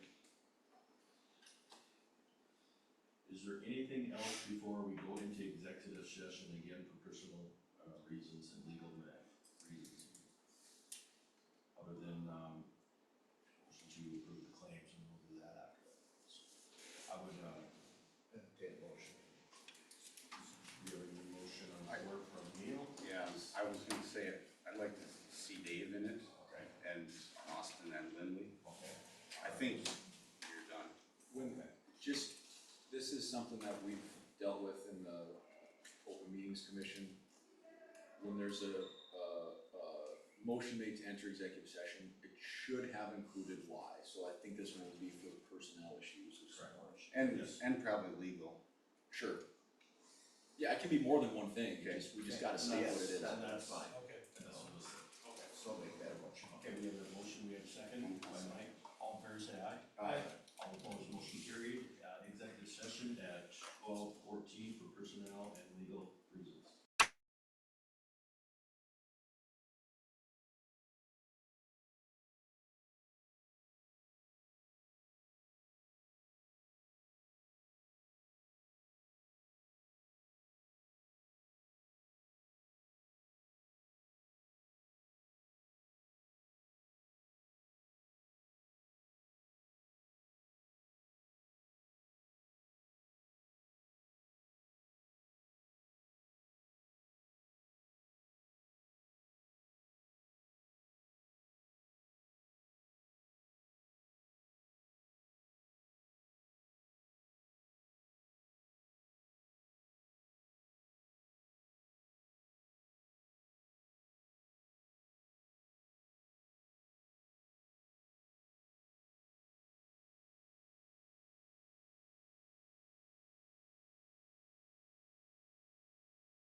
Approved, Neil is gone, sorry.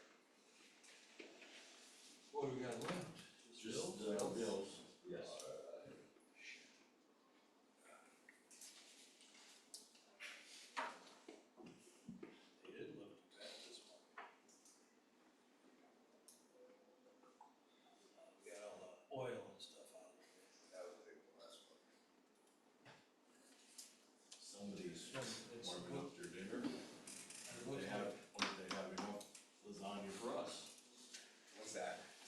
before we got to get her. It looked like they got the furnace valves in, right? Yes.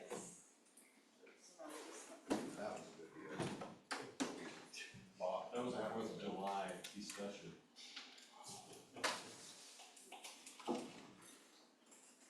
Could have blown a lot there. Yeah. I can't believe it was not. Yeah. What was apples to apples? Fifty half, wasn't it? Could two guys lift that valve and valves up, or did they, two guys could do it? Then 4 of them here. Dave wasn't included though, His right? shoulder was there. You did with the left. Get it out of that. Okay, I need a motion to approve the claims.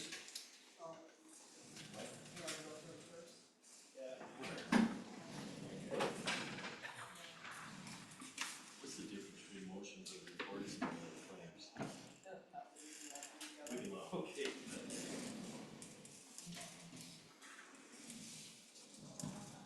Alright, let's do it.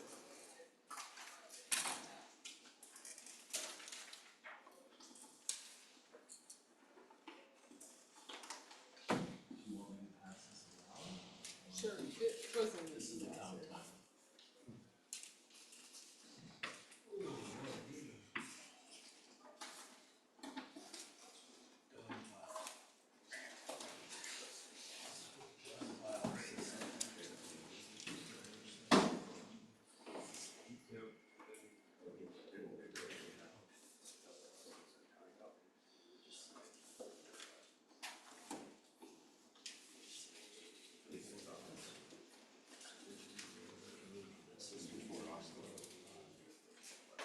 Mine?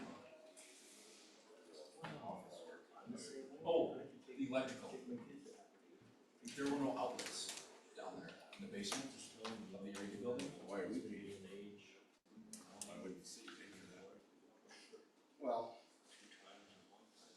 $639.66. Yeah, just case. How did I do that? Oh, okay, we can talk about it here. Yeah. Just set it aside. Yeah. Oh, wait.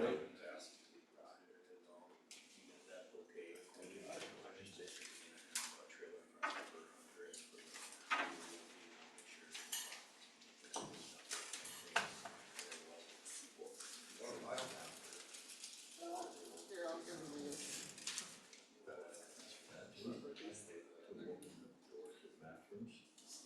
Yeah. Yeah, that's what I meant.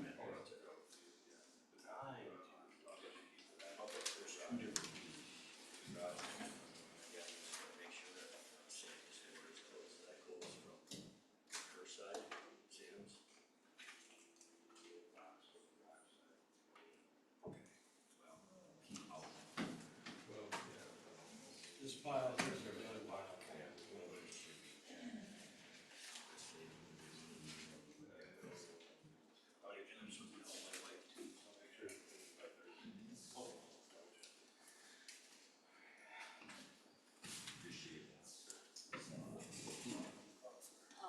Yes, $4.50, yeah.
bill, the county pays, she bills to like a township, so Sure. then we know if these signs were in Bergdorf Township, then we know how much is spent, or if it's in Hoffman Township or whatever, she keeps track of it.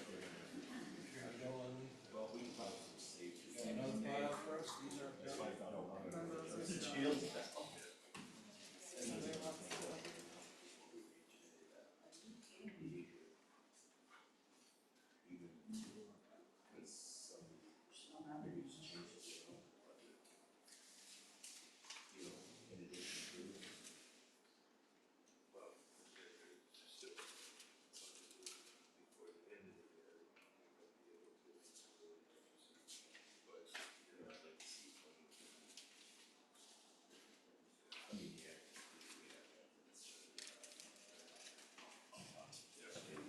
Yeah, those all stay. You can split them up if you.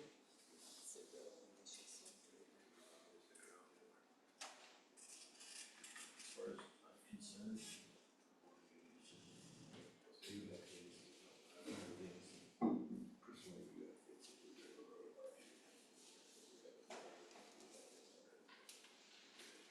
Here was the order about one. Yeah, I know you are. You know, I That was, ended up being 72,000. So,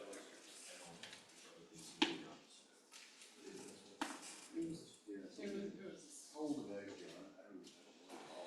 probably his fifties. John's about your age, isn't he? John, Swear. he's younger than I am, probably, oh boy, 10 years better. Oh, really? Better. That's a good thing. Hey, you look good.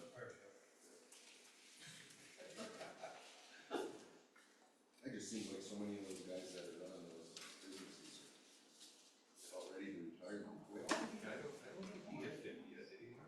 No. He's about 45, isn't he? He was, Richard was, I think, older than him, and Dennis is, I think, older than him. Oh, for sure. Yeah. They're all hustlers, though. He might be 50. I can't remember if we, maybe he had a 50 and I don't remember for some reason.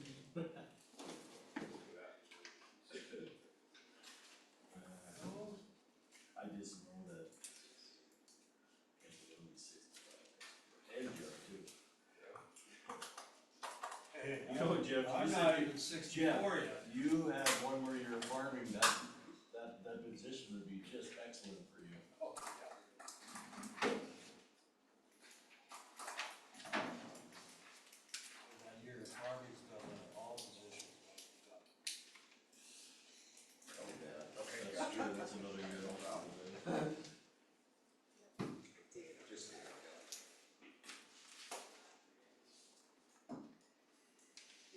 Just don't forget to, all that, Minnesota. Yeah, I know, I actually was in there yesterday and looked at them. You did? Yeah. Did you see that cone in there? I noticed, Very like, cool. you know, about a third of the field's gone. well, I'll tell you what, they put up a nice, holding facility for corn over here. Oh. Yeah. It's a lot of concrete. Here? Yeah. You know what, Sid, I have gotten all my, since Lumberyard Eureka got out of fencing supply, I bought everything. They do good from over them. here.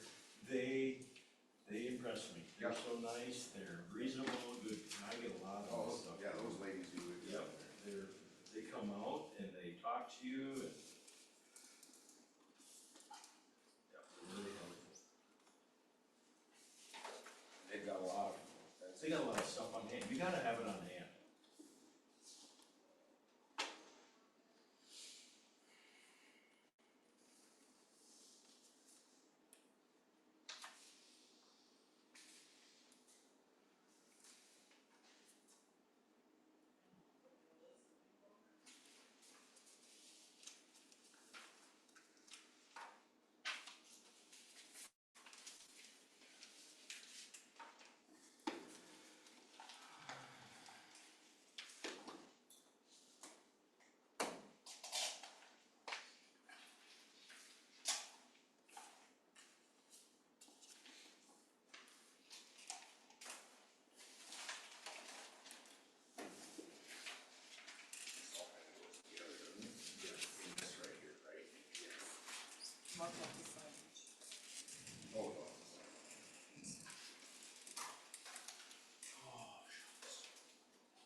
so.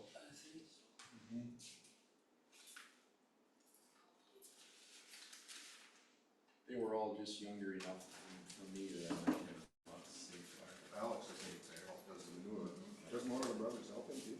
I don't know, They're all helping each other. That's what I thought. They hustle too. Yeah.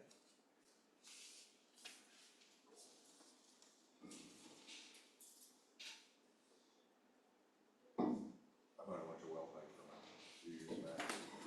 They were building panels and arms and stuff. Thought that was Alex's place. Alex's, yeah. Oh, but I'm wrong. And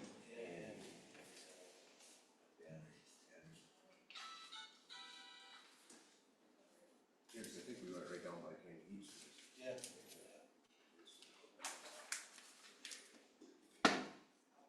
I think that's where, well, Where Andy is? Yeah, yep.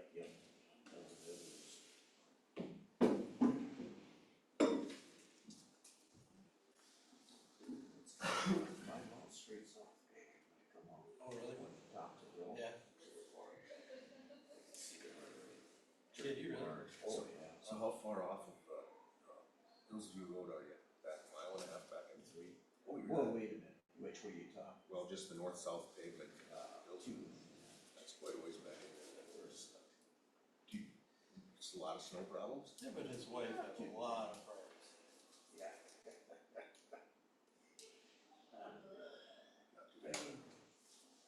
That big hill that goes from right up off the, I always call it the north, though, because that was a smile.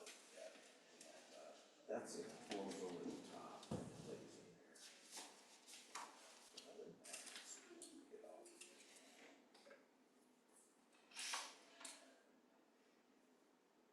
I'll never forget the real Molly. Connie went down. She said she pushed 10 inches of snow all the way down. And the FEM guys came out, they were coming out the same day. They drove in the ditch, got stuck. Oh, and Connie made it too. They had to have a big truck.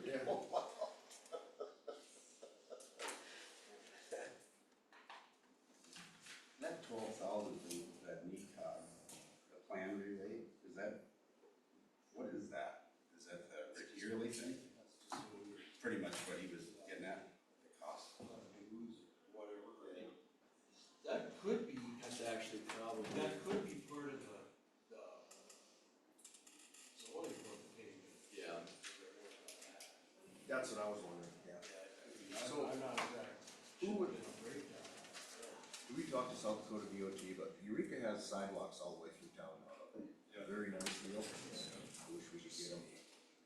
You know, 'cause we're, our area, I think when they did the curb and gutters and the ADA ramps and everything with the curb. We were with the Aberdeen DOT and I think Eureka's with the here. It was. And there was so much flooding up here in northeastern South Dakota, they wouldn't spend any more money over here. But Harriet and Eureka got, God, it's nice. Keeping kids off them. Yeah, just gotta have somebody maintain them. Right. The state doesn't. Once it's in, they want their hands off. Should have somebody out there. Once a month to, skid steer in a room or something. Yeah, sure. Yeah, there's a lot of areas where nobody even lives. 30,000. They aren't gonna, nobody's gonna maintain it. There it is somewhere over there.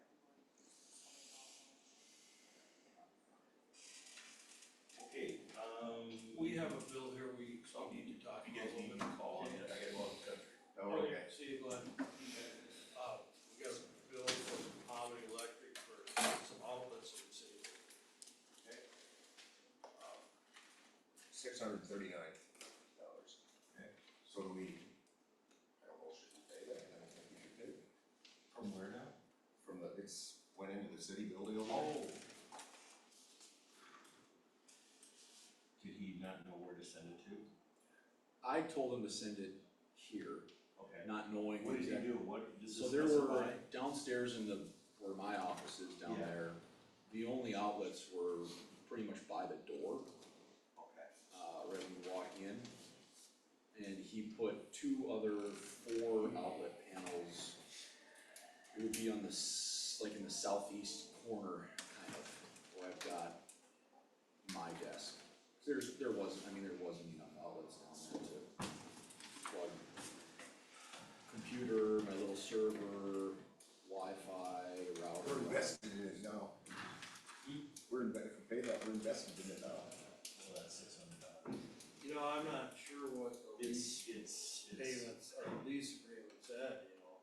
Well, and I talked with Dave too, and I don't believe this would go, I mean, it would be nice to go sooner. If you get a purchase agreement, we sign it, that has to go to their board, but could they approve it and this could be done in October, and then if it's purchased, everything's signed, could we save November, December rent of $2,500? That's $5,000. Yeah. I don't see why we should be paying rent on something we own legally. Well, I'm not sure because we rented it for a year and we. Yeah, but I mean, we can make that point. Does Put it that part. specify in there that? Well, but we've already had, I mean, here's what I'll say, we've already had that agenda item, we can't really go back and, I see what I you're mean, we saying. can talk about it, but we can't have another motion or change what that motion has already been. Now, what I would say is, when we talk about that on the 16th, if you guys want that to be in there, I'll have my computer Amend it. with me, I can add that in, you know? Even though, I don't think, sometimes when you rent something, Yeah, they can. when you have a renter with land subject to sale, you know what I mean? Yeah. Prorate that. Yeah, But they may just say. they may say sorry, they've got, We're you know. gonna sell it January first, you know, that kind of. Well, then they don't sign our contract until January first. Yeah. On this here, I don't know, we're preparing for our occupant, Right, it's improvement to them. right. If we wouldn't have made a move that's their improvement,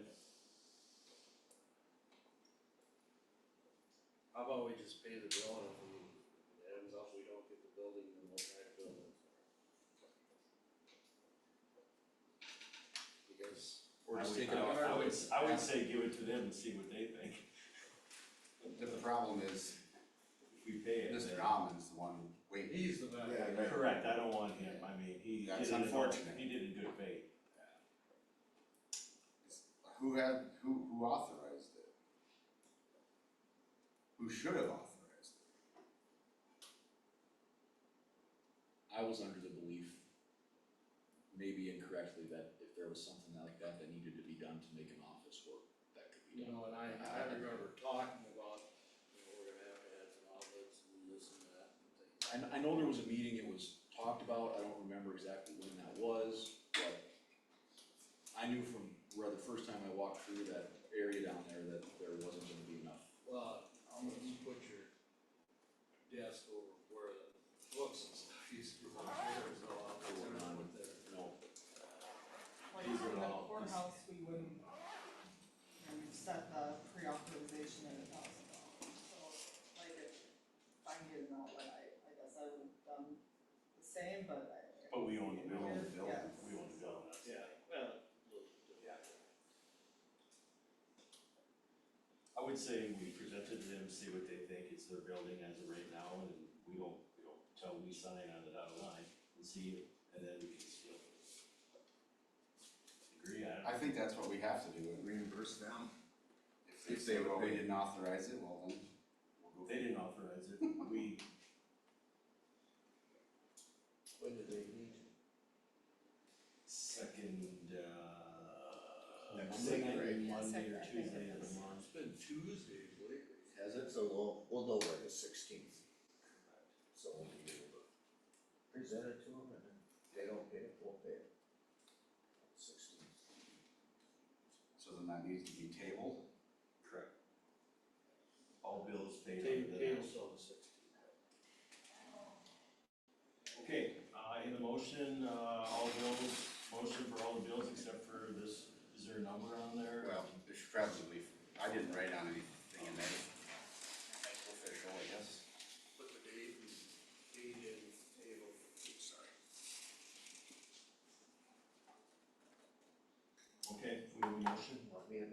motion.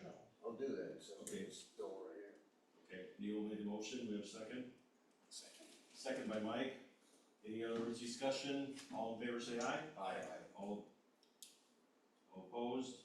Motion carried. This is for the claims and the reports. Next meeting, the 16th, September 16th at 9 AM, and then the regular monthly meeting, October 7th.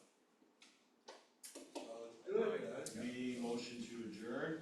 I'll make that motion. We have a motion by Sid, second. Second by Mike. All in favor say aye. Aye. Carried. Thanks, guys. Thanks.